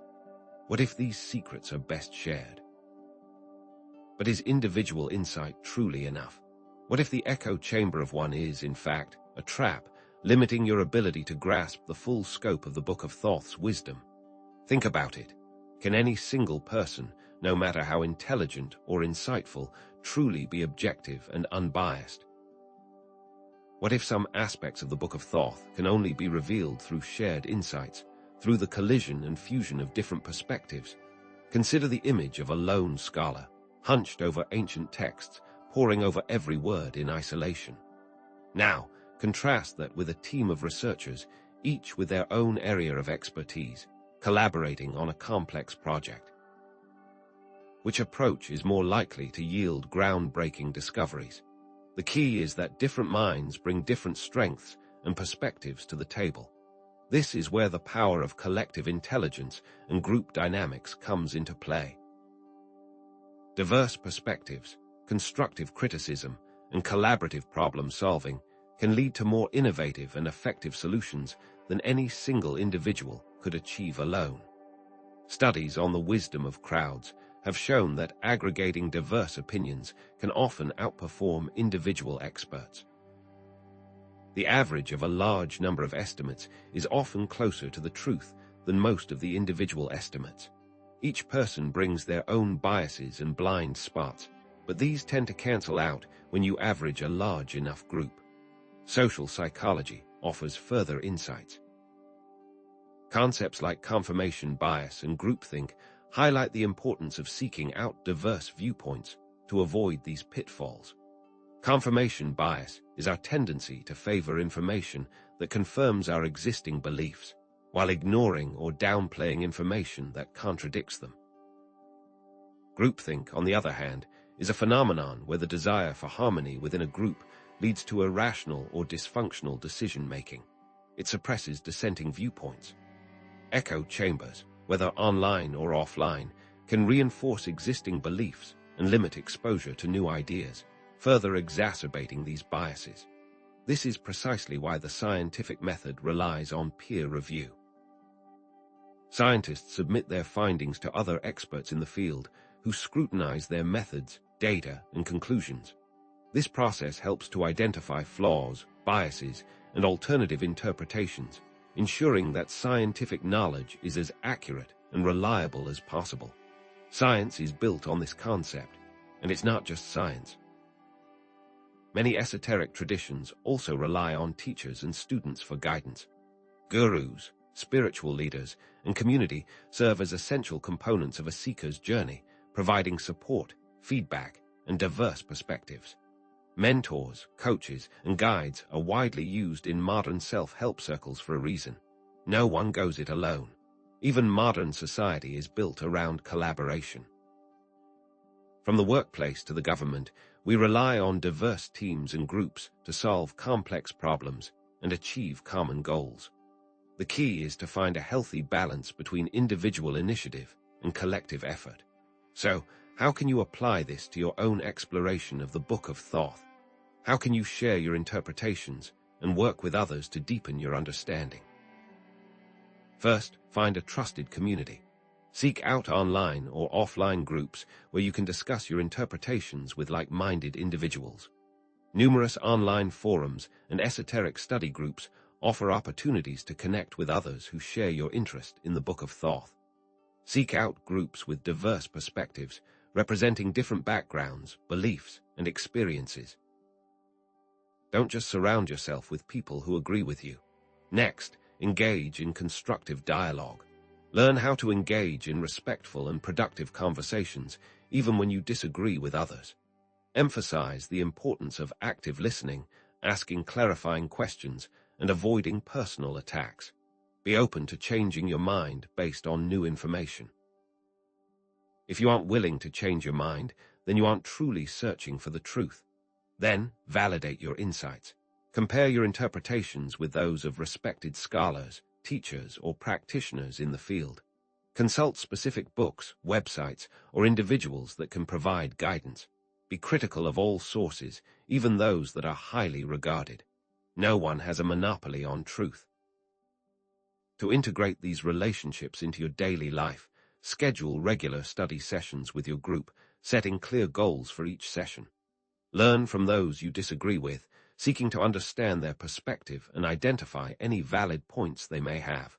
Not all views are equal, but they are all worth understanding. But be wary of confirmation bias. Take care not to form echo chambers, where you only hear opinions that reinforce your own. Not all views are equal. Seek out diverse perspectives and be willing to challenge your own assumptions. Sharing our interpretations of the Book of Thoth and working with others allows us to overcome our biases, gain new perspectives, and deepen our understanding of its teachings. We can accomplish far more together than we can alone. But even with trusted relationships, how do we know if our interpretations are useful? The power of the Book of Thoth doesn't lie in abstract understanding, but in the tangible impact it has on our lives and the lives of others. To truly know if our reflection is accurate, we need to look at the effects. What if the journey does not end until your actions have meaning? Let's explore how the practical impact we create, based on the teachings of the Book of Thoth, is the final measure of our understanding. What if impact is the only thing that matters? What if true understanding of the Book of Thoth isn't about personal enlightenment, but about the tangible impact you create in the world? What if the real measure of wisdom lies not in what you know, but in what you do? If a tree falls in a forest and no one is around to hear it, does it make a sound? Or, perhaps more relevantly, if you gain profound knowledge but never apply it, does it truly have any value? Consider this. We often picture a wise guru meditating in solitude, seemingly detached from the world. But now contrast that image with someone actively working to improve their community, building homes, feeding the hungry, or teaching children. Which one is truly embodying the spirit of the Book of Thoth? What good is enlightenment if it doesn't translate into positive change, into making the world a better place, even in small ways? The road to hell, as they say, is paved with good intentions. The importance of tangible impact extends to every domain of our lives. Take personal relationships, for example. While intellectual understanding of attachment theory or conflict resolution techniques can be helpful, it's genuine connection, empathy, and unwavering support that truly builds strong, lasting bonds. Is simply knowing how to be a good partner enough? Or do you need to actively listen, offer help, and forgive? In your career and work, creating value, solving problems, and contributing to a larger purpose are far more important than simply possessing knowledge or skills. Countless individuals possess degrees from prestigious universities, but struggle to find fulfillment because they lack the ability to translate their knowledge into meaningful action. Taking initiative to solve a problem, mentoring younger employees, or leading with integrity are examples of how you can create a tangible, positive impact in your professional life. And when we consider social and environmental issues, it becomes even clearer that action trumps awareness.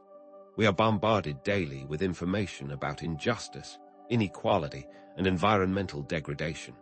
But is simply being aware of these problems enough?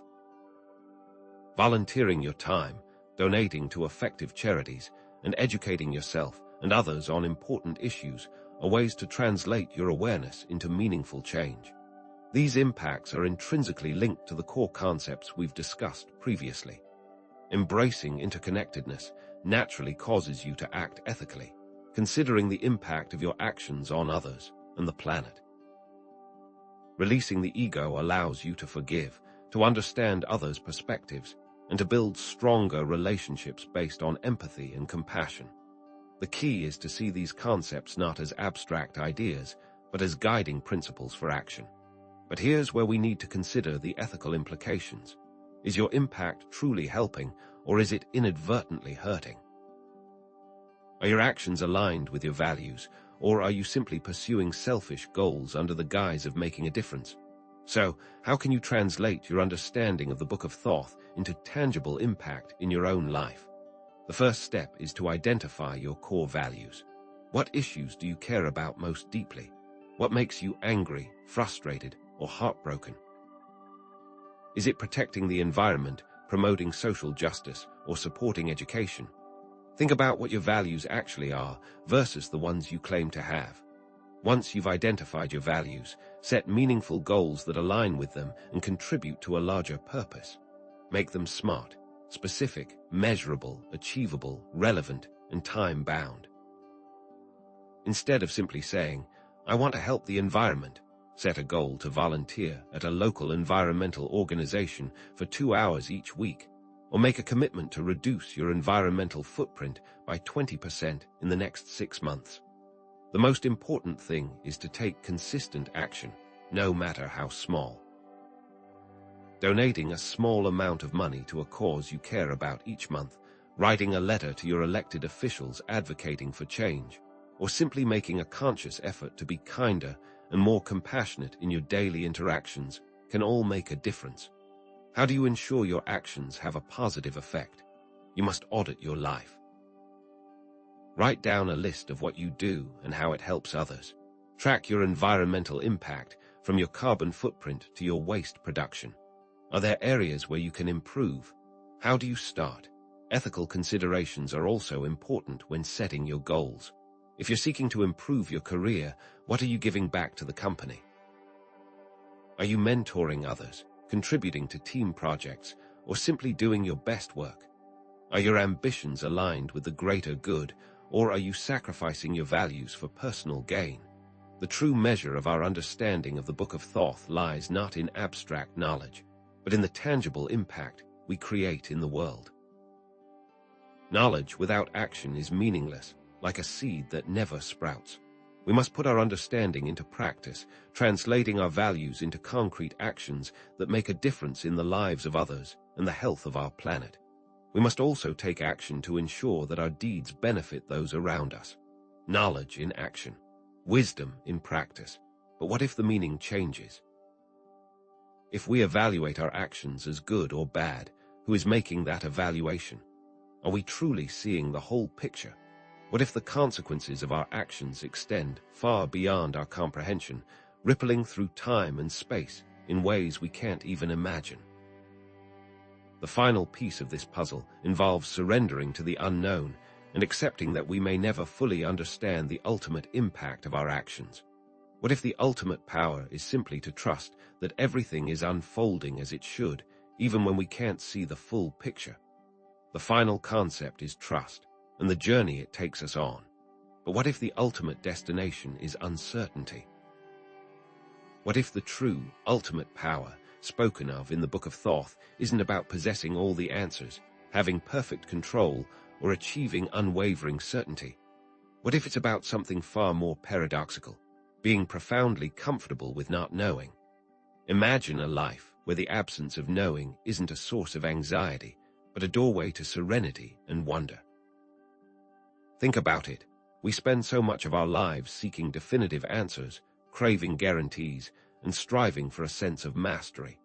We accumulate knowledge, build complex belief systems, and cling to our convictions as if they were life rafts in a turbulent sea.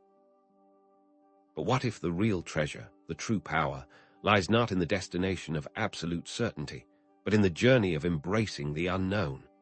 What if the true value of the Book of Thoth isn't in the answers it provides, but in the sense of wonder it inspires, the questions it provokes, and the courage it demands? To truly understand this, we need to delve into the philosophical basis of trust. Consider the work of Søren Kierkegaard, the father of existentialism, and his concept of the leap of faith. Kierkegaard argued that life's most meaningful choices, love, faith, purpose, require a leap into the unknown, an embrace of uncertainty that transcends rational proof. As Kierkegaard famously wrote, faith is precisely this, the contradiction between the infinite passion of the individual's inwardness and the objective uncertainty. The leap isn't blind faith, but a conscious choice to act as if something is true, even without absolute proof. This leap gives life meaning. The alternative is to exist in a suspended state of endless analysis and indecision. This concept of trust extends far beyond existentialism. In spirituality, faith, at its core, is about trusting in a plan you cannot fully see. It's about believing that even in the face of chaos and uncertainty, there's a guiding intelligence, a benevolent force, or a divine order at play. It requires a willingness to surrender control, to let go of the need to understand everything, and to trust that everything is unfolding as it should, even when it doesn't make sense. Psychology offers another perspective on the development of trust, particularly through attachment theory. Attachment theory emphasizes the importance of early care, consistent response, and secure attachment figures in shaping our ability to trust ourselves and others. When children experience consistent, responsive caregiving, they develop a secure attachment style, characterized by a sense of safety, security, and confidence in their relationships. Conversely, inconsistent or neglectful caregiving can lead to insecure attachment styles, marked by anxiety, fear, and difficulty trusting others. But how do these points connect to the concepts we've discussed so far in relation to the Book of Thoth? How does trusting yourself relate to ethics?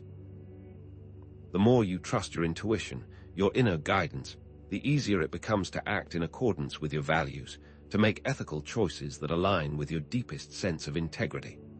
How does faith change your consciousness? When you have faith, you begin to view the world through a lens of optimism, possibility, and hope. You see opportunities where others see obstacles, and you approach challenges with a sense of resilience and determination. How can loving the world around you change your outlook? When you cultivate a sense of love and appreciation for the world, you naturally become more open, compassionate, and forgiving. You see the beauty in everything, even in the face of suffering and hardship. So, how can you cultivate trust in your daily life? Here are some practical steps you can take. First, cultivate self-trust by tracking your successes. Keep a journal of your accomplishments, no matter how small. This helps you build confidence in your abilities and recognize your potential. Practice making small decisions.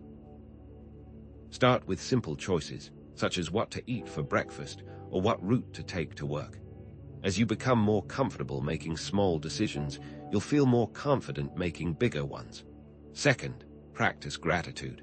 Keep a regular gratitude journal, writing down things you are grateful for each day.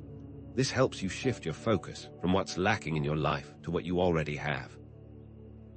Engage in regular contemplation. Spend time reflecting on the blessings in your life and the things you appreciate. This can help you cultivate a deeper sense of gratitude. Third, accept imperfection. Do a failure retrospective after every mistake. Analyze what went wrong, what you learned, and how you can improve in the future. The key is to see failures as opportunities for growth, not as signs of inadequacy. Ask yourself, what did I learn from this? This simple question can transform a negative experience into a valuable lesson. Fourth, maintain ethical considerations. Even as you embrace trust, remain discerning. Consider, what if this person is wrong? Even if you trust someone's intentions, it's important to recognize that they may not have all the information or the best perspective. Also consider, what if I don't know as much as I think I do? Humility is key. Always be open to learning new things and revising your beliefs. And how do these practices lead to a better life? Cultivating trust makes it easier to build relationships. When you trust yourself and others, you're more likely to form deep, meaningful connections, experiencing less anxiety. Trust helps you release the need for control, which in turn reduces anxiety and stress. Ultimate power, therefore, isn't about certainty, but about embracing uncertainty with trust and courage. It's about taking the leap of faith, trusting in yourself and in the universe, and cultivating love for the world around you.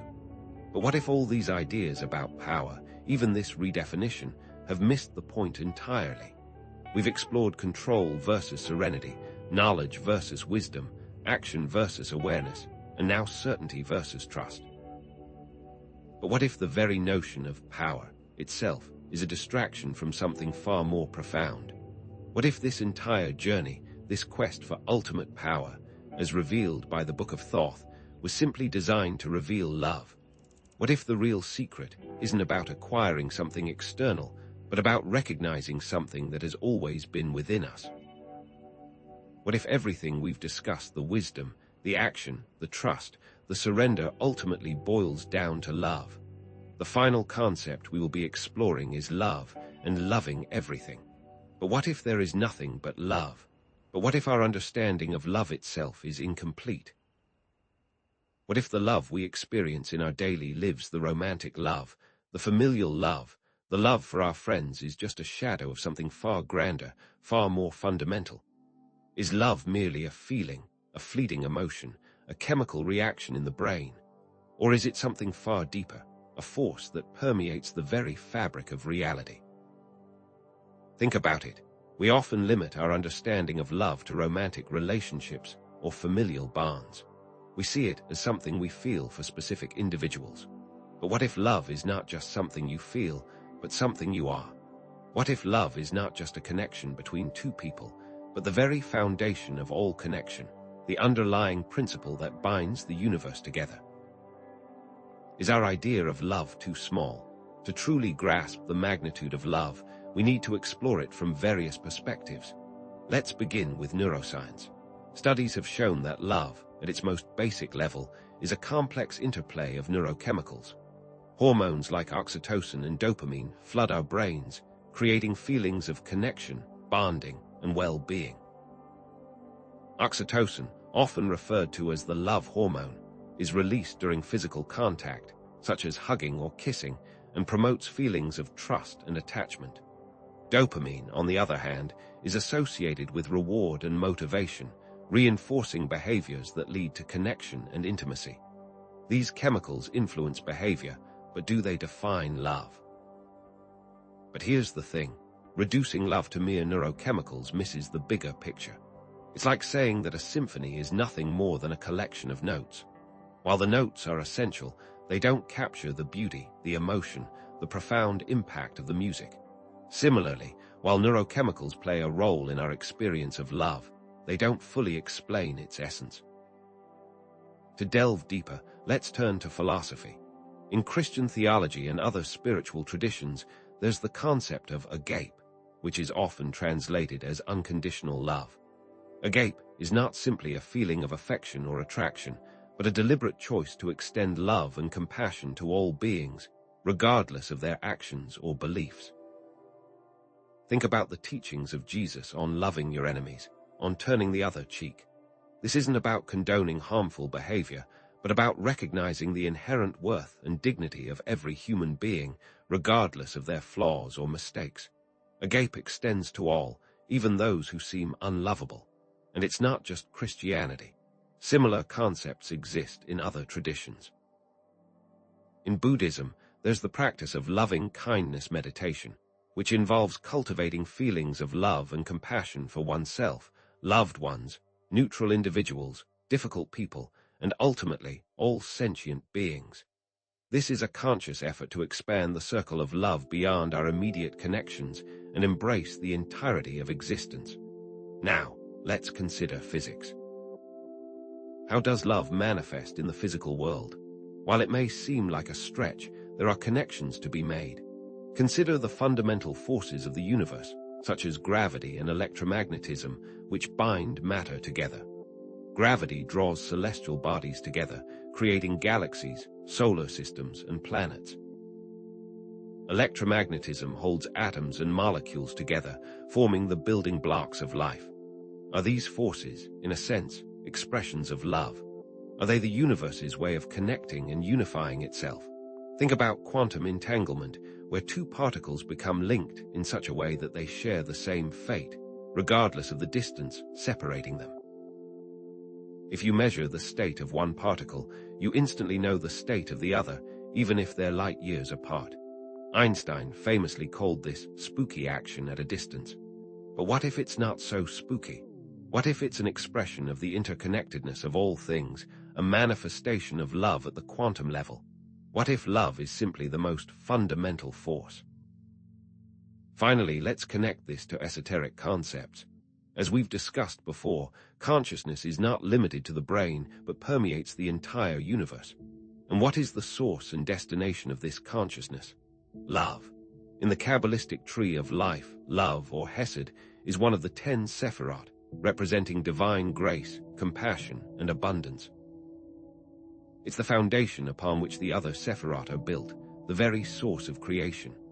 The paths that connect the Sephirot are also expressions of love, guiding consciousness on its journey of self-discovery and return to the source.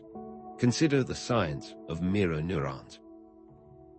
These specialized brain cells fire both when we perform an action and when we observe someone else performing that same action. They allow us to understand others by essentially simulating their experiences in our own minds. This is the neurological basis of empathy, the ability to feel what another person is feeling.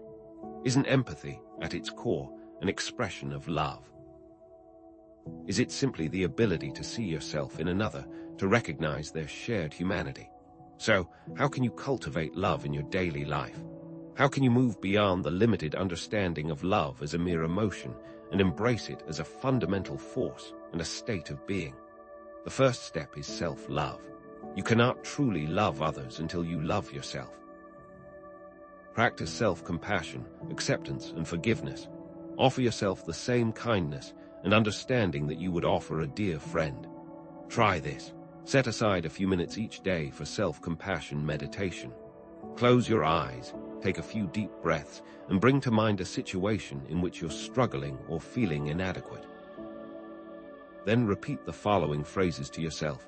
May I be kind to myself. May I accept myself as I am. May I forgive myself for my mistakes. May I be at peace. Also, practice loving kindness meditation. Extend feelings of love and compassion to all beings, including yourself, your loved ones, your enemies, and all sentient beings. Begin by focusing on yourself, repeating phrases like, may I be filled with loving kindness. May I be well. May I be peaceful and at ease. May I be happy. Then, gradually extend these wishes to others, one by one. Engage in acts of service. Find ways to express your love and compassion through actions. Volunteer at a local charity, help a neighbor in need, or simply offer a listening ear to a friend who's struggling. These acts not only benefit others, but also deepen your own sense of connection and purpose. Remember to be mindful of the ethical considerations of tough love. By embracing love, you shift your understanding of the world. You begin to see that fear is just love turned inside out, that anger stems from a lack of love, and that separation is an illusion.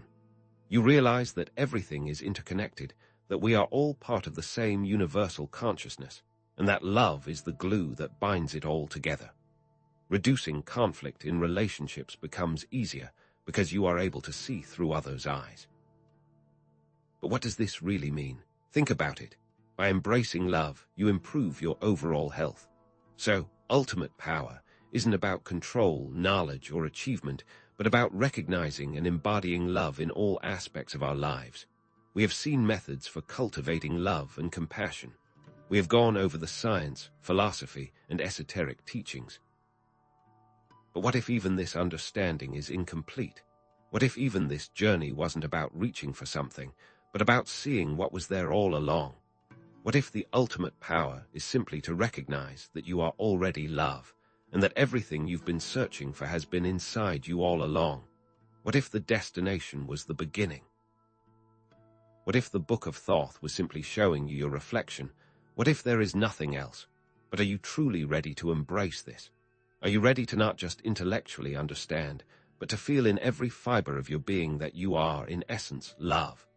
It's not merely a feeling, a fleeting emotion, or a state of being, but your fundamental essence, the very core of who you are. Everything you have come to know in this journey, every experience, every relationship, every joy and every sorrow, is simply an expression of that love, revealing itself in countless forms. What if everything you've ever experienced, every single moment of your life, was simply love revealing itself to you, showing you different facets of its infinite nature? What if every choice you've made, every lesson you've learned, and every joy you've experienced has stemmed from this one, all-encompassing force? Think about it. What if the pain you felt was simply love's way of showing you where you need to heal, where you need to grow, where you need to embrace yourself more fully?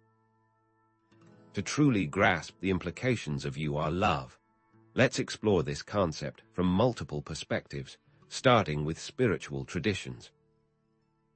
Across countless cultures and throughout millennia, spiritual traditions have echoed the same fundamental truth, that the individual soul is a spark of the divine, inherently connected to and inseparable from the source of all creation, which is often described as love. Consider Hinduism, where the concept of Atman refers to the individual self, which is ultimately identical to Brahman, the universal self, the divine reality that pervades all existence. This is not just a philosophical concept, but a lived experience, a realization that transcends the limitations of the ego and connects you to the infinite. All beings are just fractured aspects of the one. Similarly, in Buddhism, there's the concept of Buddha nature, the inherent potential for enlightenment that resides within every sentient being. This is not something that needs to be acquired or earned, but something that is already present, waiting to be awakened. In Kabbalah, the divine spark represents the portion of God that resides within each individual, a direct connection to the source of all creation. Remember our earlier discussions of the divine will and embracing that spark. It's all connected to this fundamental truth. But what about philosophical perspectives? How have philosophers grappled with the concept of love as a fundamental force? Think about Baruch Spinoza, who viewed the universe as a single, interconnected substance or consciousness, with love as the driving force behind its evolution. For Spinoza, love is not just an emotion, but a fundamental attribute of God or nature that permeates all existence. Or consider Pierre Teilhard de Chardin, who envisioned the universe as a process of increasing complexity and consciousness, with love as the force that draws things together, that unites disparate elements into a unified whole. Love, for Teilhard de Chardin, is the primary motivator, the driving force behind evolution itself. Love is that which draws things together, creating harmony and coherence. Is there anything in the universe that can exist without some form of attraction? And what about scientific connections? Can we find any evidence for the concept of you are love in the realm of science? While it may seem like a leap, consider the implications of quantum entanglement and the holographic universe. Quantum entanglement suggests that our individual consciousnesses are not separate, isolated entities, but are interconnected aspects of a larger, unified reality. What if this interconnectedness is a manifestation of love, a reflection of the underlying unity of all things? Consider that even subatomic particles are interconnected. The holographic universe theory proposes that reality, as we perceive it, is a projection from a deeper, more fundamental level of reality. What if this deeper level of reality is pure consciousness, pure love? What if our individual experiences are simply fragments of this larger, holographic projection, reflections of the love that underlies all existence? Think about it. The scientific basis for the illusion of separation is becoming increasingly clear. Here's where it gets interesting. If you are love, and everything around you is a reflection of that love, then the Book of Thoth can be seen as a series of reflections of this love, a roadmap for navigating the complexities of human existence and returning to your true nature. Relate this to the tree of life, which can be seen as a map of love, a guide for understanding the different aspects of the divine and how they manifest in the world. What would your life look like if everything you did was an extension of love? And what about the ethical practices we've explored throughout this journey? Are they not, at their core, expressions of love, ways of aligning yourself with the divine will and acting in accordance with the highest good? Imagine a world in which everyone acted solely out of love. So, how can you embody the truth that you are love in your daily life? How can you move beyond intellectual understanding and truly live this reality? The first step is to practice radical self-acceptance, to embrace all aspects of yourself, including your strengths, weaknesses, and imperfections, with love and compassion. Try this. Set aside some time each day for journaling. Use these prompts. What negative self-beliefs are holding you back? What limiting stories are you telling yourself about who you are and what you're capable of? Challenge those beliefs, rewrite those stories, and replace them with affirmations of self-love and acceptance. Also, find time to do guided meditation exercises for cultivating self-compassion. Next, extend love and compassion to all beings, to actively seek out opportunities to express love and kindness to others, regardless of their background, beliefs, or actions. Volunteer at a local charity, offer a helping hand to someone in need, or simply offer a listening ear to a friend who's struggling. Remember that every act of kindness, no matter how small, has a ripple effect, spreading love and compassion throughout the world. And finally, live in alignment with your values. Identify your core values and make choices that are consistent with those values. Prioritize relationships, protect the environment, and stand up for what you believe in. When you live in alignment with your values, you are living in alignment with your true self, with the love that you are. But here's a tough question. To what extent should you extend love to those who have done evil? Should you offer the same compassion and understanding to those who have caused harm as you do to those who are innocent? This is a complex ethical consideration that requires careful discernment. Here's the truth. Embodying the truth that you are love will profoundly improve your life. It will reduce negative emotions, such as fear, anger, and resentment, and increase positive emotions, such as joy, peace, and gratitude. It will improve your relationships, foster deeper connections, and create greater satisfaction in your life. But what about those negative emotions? How can you deal with them effectively? The key is not to suppress or deny them, but to understand them, to learn from them, and to transform them into something positive. Understand your anger and use your fear to better plan. So, from the initial quest for ultimate power to the final realization that you are love, the journey through the Book of Thoth has been about uncovering your true nature, about recognizing the love that you already are. We touched on the teachings of various deities, key ethical principles, and methods for cultivating love and compassion. But here's the thing. The Book of Thoth was not a means to an end, but a mirror reflecting the love that you already are. There is nothing more to seek, nothing more to attain. You are already whole, complete, and perfect, just as you are. The secret of the book was simply you. Therefore, may you always remember the truth of who you are, a radiant expression of love, a spark of the divine, and an integral part of the interconnected web of life. Go out and share this love with the world. But what if the journey isn't over? But what if the journey isn't over with simply realizing that you are love? What if being love is just the beginning? What if love, in its purest and most complete form, necessitates action, demands creation? It's not enough to simply be love. You must express it, manifest it, channel it into something tangible and transformative. What will you build with this love? What impact will you make on the world? What legacy will you leave behind? If you are love, what are you creating with that love? Love needs a vessel, a purpose, a channel through which to flow and make its presence known. It needs to move from the potential to the actual, from the abstract to the concrete. Love, as pure potential, is a seed. Creation is the blossoming tree. Let's delve deeper into this connection between love and creation, exploring it through various lenses, beginning with mythology. Across cultures, creation myths consistently depict love as the fundamental force behind the universe and all living things. Think about it. Nearly every cosmogony begins with a formless void, a state of pure potential, and then a divine act of love brings forth order, structure, and life. The deities associated with creation are often deeply connected to love, fertility, and the nurturing of new life. Consider Hathor, the Egyptian goddess of love, beauty, and motherhood. She wasn't just a symbol of affection or attraction. She was a powerful creative force, responsible for bringing joy, abundance, and artistic inspiration into the world. Her role went far beyond romance, encompassing the entire spectrum of human experience. Hathor embodies the creative energy of love, the force that brings forth beauty and sustains life. In ancient Egypt, she was the deity of joy, music, dance, and motherhood. It was believed that she helped women during childbirth and was a protector of children.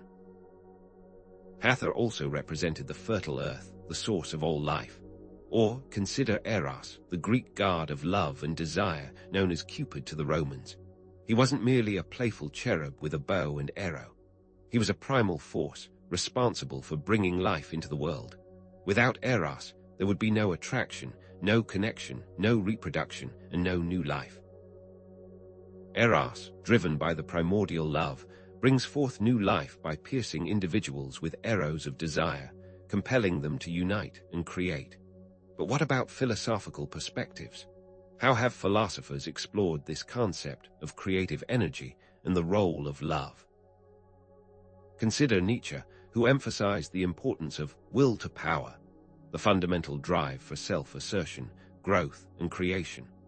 While Nietzsche's philosophy can be complex and often misinterpreted, at its core is the idea that life is about creating meaning, overcoming challenges, and striving to become the best version of oneself. Love, in this context, is the driving force behind that will, the passion that fuels our desire to create, innovate, and leave our mark on the world.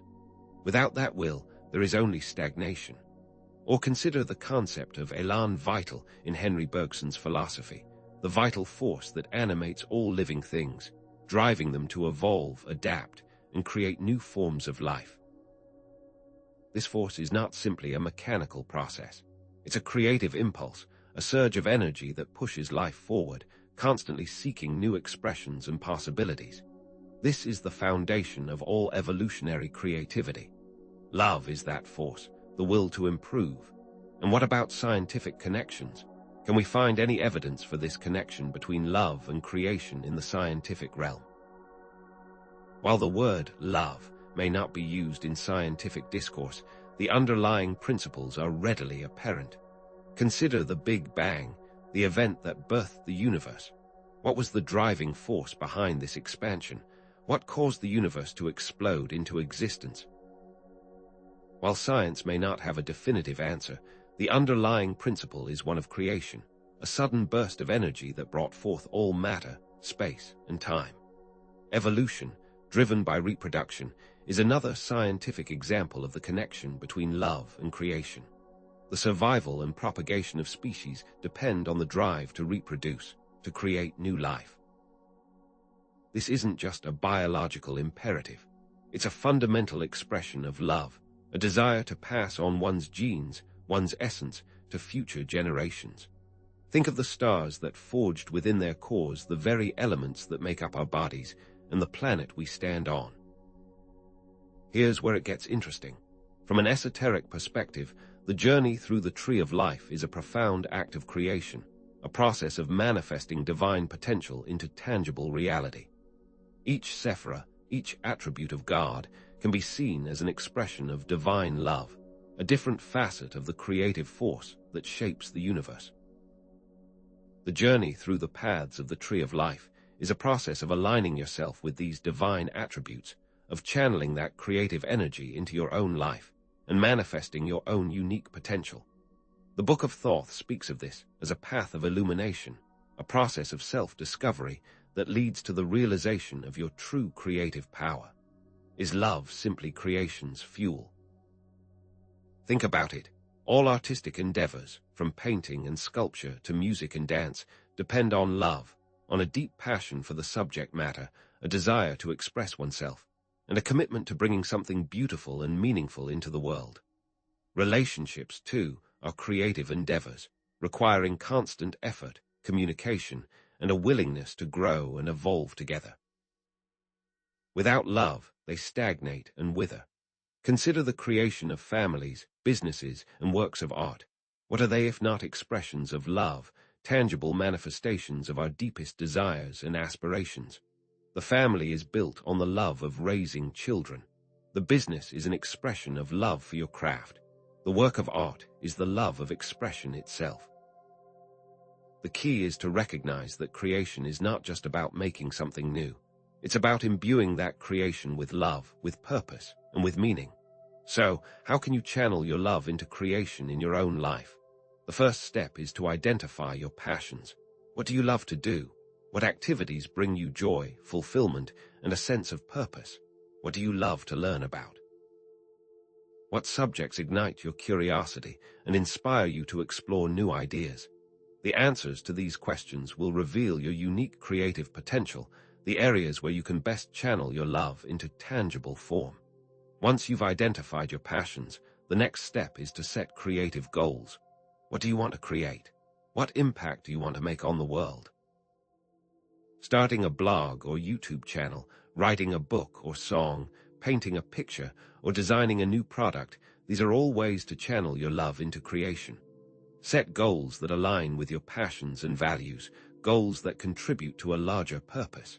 But here's the thing, it's not enough to simply set goals. You must also take consistent action. Dedicate a small amount of time each day to working on your creative projects, even if it's just for 15 minutes. Join a community of like-minded individuals for support and encouragement. The key is to keep moving forward, no matter how small the steps may seem. And finally, remember the ethical considerations. What does it mean to build ethically and responsibly? What impact are your creations having on the world? It's crucial to consider the consequences of your actions and to strive to create things that are not only beautiful and meaningful, but also sustainable and beneficial for all. This means being mindful of your impact on the environment, treating others with respect and compassion, and using your creative power for good. Through the process of creation, you can improve your life in countless ways. By facing your fears, overcoming self-doubt, and embracing your unique potential, you can transform your life into a masterpiece, a testament to the power of love and creativity. Remember that every act of creation, no matter how small, is a step towards self-mastery, a step towards realizing your true potential. You can also improve your relationships by channeling your love into shared creative endeavors. Create memories with your family, collaborate with your partner on a creative project, or simply spend quality time together, engaging in activities that bring you joy and strengthen your bond. The key is to be present, to be engaged, and to be intentional in your expressions of love. From the initial quest for ultimate power to the final expression of love through creation, the journey through the Book of Thoth has been about uncovering your true potential, about recognizing the creative force that lies within you. We've explored ethical principles and actionable methods for channeling love into tangible form. We've touched on the importance of self-love, compassion, and ethical action. The final message is this: you are not just love, you are a creator of love. You are a force of nature, a conduit for divine energy, a co-creator of reality. Go forth and create, express your love through your actions, and make your unique mark on the world. Share what you have created. But even this is not the end of the journey. We've discussed the importance of action and creation as an expression of love, but what drives that action? What fuels the creative fire? What is the source of this boundless energy that compels us to create and express ourselves? The answers may be more shocking than you think. As we come to the end of this journey through the ancient wisdom of the Book of Thoth, let's consider what this all means. We've explored hidden knowledge, challenged conventional beliefs, and uncovered the secrets to unlocking ultimate power. But what will you create with this newfound understanding? We started by seeking power, that elusive force that seems to control the world. But we soon realized that true power lies not in dominating others, but in mastering ourselves. It's about understanding the interconnectedness of all things, recognizing the divine spark within, and ultimately embodying love in its purest form. This realization transforms our initial desire for external control into a profound understanding of inner strength, purpose, and ethical creation. Think about it. The journey through the Book of Thoth is not just an intellectual exercise. It's a transformative process that reshapes our understanding of ourselves and our place in the universe. From deciphering the allegorical archetypes within the Book of Thoth to navigating the intricate pathways of the Tree of Life, from practicing acts of compassion and empathy to ethically channeling our creative energies, we have come full circle. Remember that early desire for external power, that yearning to control our circumstances and bend the world to our will. Now ask yourself, What will you create with unlimited love? How will you use this transformative power to shape not only your own reality, but also the world around you? The journey through the Book of Thoth mirrors the journey of life itself, a search for meaning, a confrontation with our inner selves, and an ultimate expression of our unique potential. It's a journey that echoes through the annals of history, resonating with the whispers of ancient philosophers, the dreams of artists, and the aspirations of every human heart. What implications will your understanding of creation have on society? Will you create a new family, nurturing the next generation with love and wisdom? Will you create a new business, offering innovative solutions and ethical practices to the world? Will you contribute to your community? What ethical considerations will guide your creative phase? Will you ensure that your creations are aligned with the highest good, benefiting not only yourself, but also all of humanity? You are not just a seeker of knowledge. You are a creator of love, a force of nature, a unique expression of the divine. The power to create has always been within you, waiting to be awakened, waiting to be channeled, waiting to be expressed. This power is not something to be feared or hoarded. It is a gift to be shared, a talent to be cultivated, a responsibility to be embraced. But here's the thing, with great power comes great responsibility. As you go forth and create, remember to be kind to yourself, to embrace your imperfections, and to trust in your own unique process. Discuss the importance of non-judgment and acceptance, not only towards yourself, but also towards others. Remember that every creation is a learning experience, a step towards greater understanding and fulfillment. By creating from a place of love, you will not only improve upon yourself, but also contribute to the betterment of all humanity, weaving your unique thread into the tapestry of existence. The journey doesn't end here. This is just the beginning. Continue to explore your passions, to experiment with new forms of expression, and to share your gifts with the world. Consider reading related books, attending creative workshops, or joining a community of like-minded individuals. The possibilities are endless. What will you create? What impact will you have? What legacy will you leave behind? Suggest that they reflect upon their lives, identifying their passions, their values, and their unique gifts. Encourage them to consider how they can use these gifts to create something meaningful, something lasting, something that will make a positive difference in the world. Remember to reflect upon the ethics of creation, ensuring that your actions are aligned with your values and contribute to the greater good. We invite you to share your creations with us and with the world. Post links to your projects in the comments below and let us celebrate your unique gifts. Encourage viewers to use a specific hashtag when sharing their creations on social media, creating a sense of community and shared purpose. But also, consider what happens when you integrate these principles into your daily life, building new connections, cultivating deeper relationships, and creating a world that reflects your highest aspirations. Go forth and create with love, for in doing so, you are not just changing the world, you are remembering who you truly are.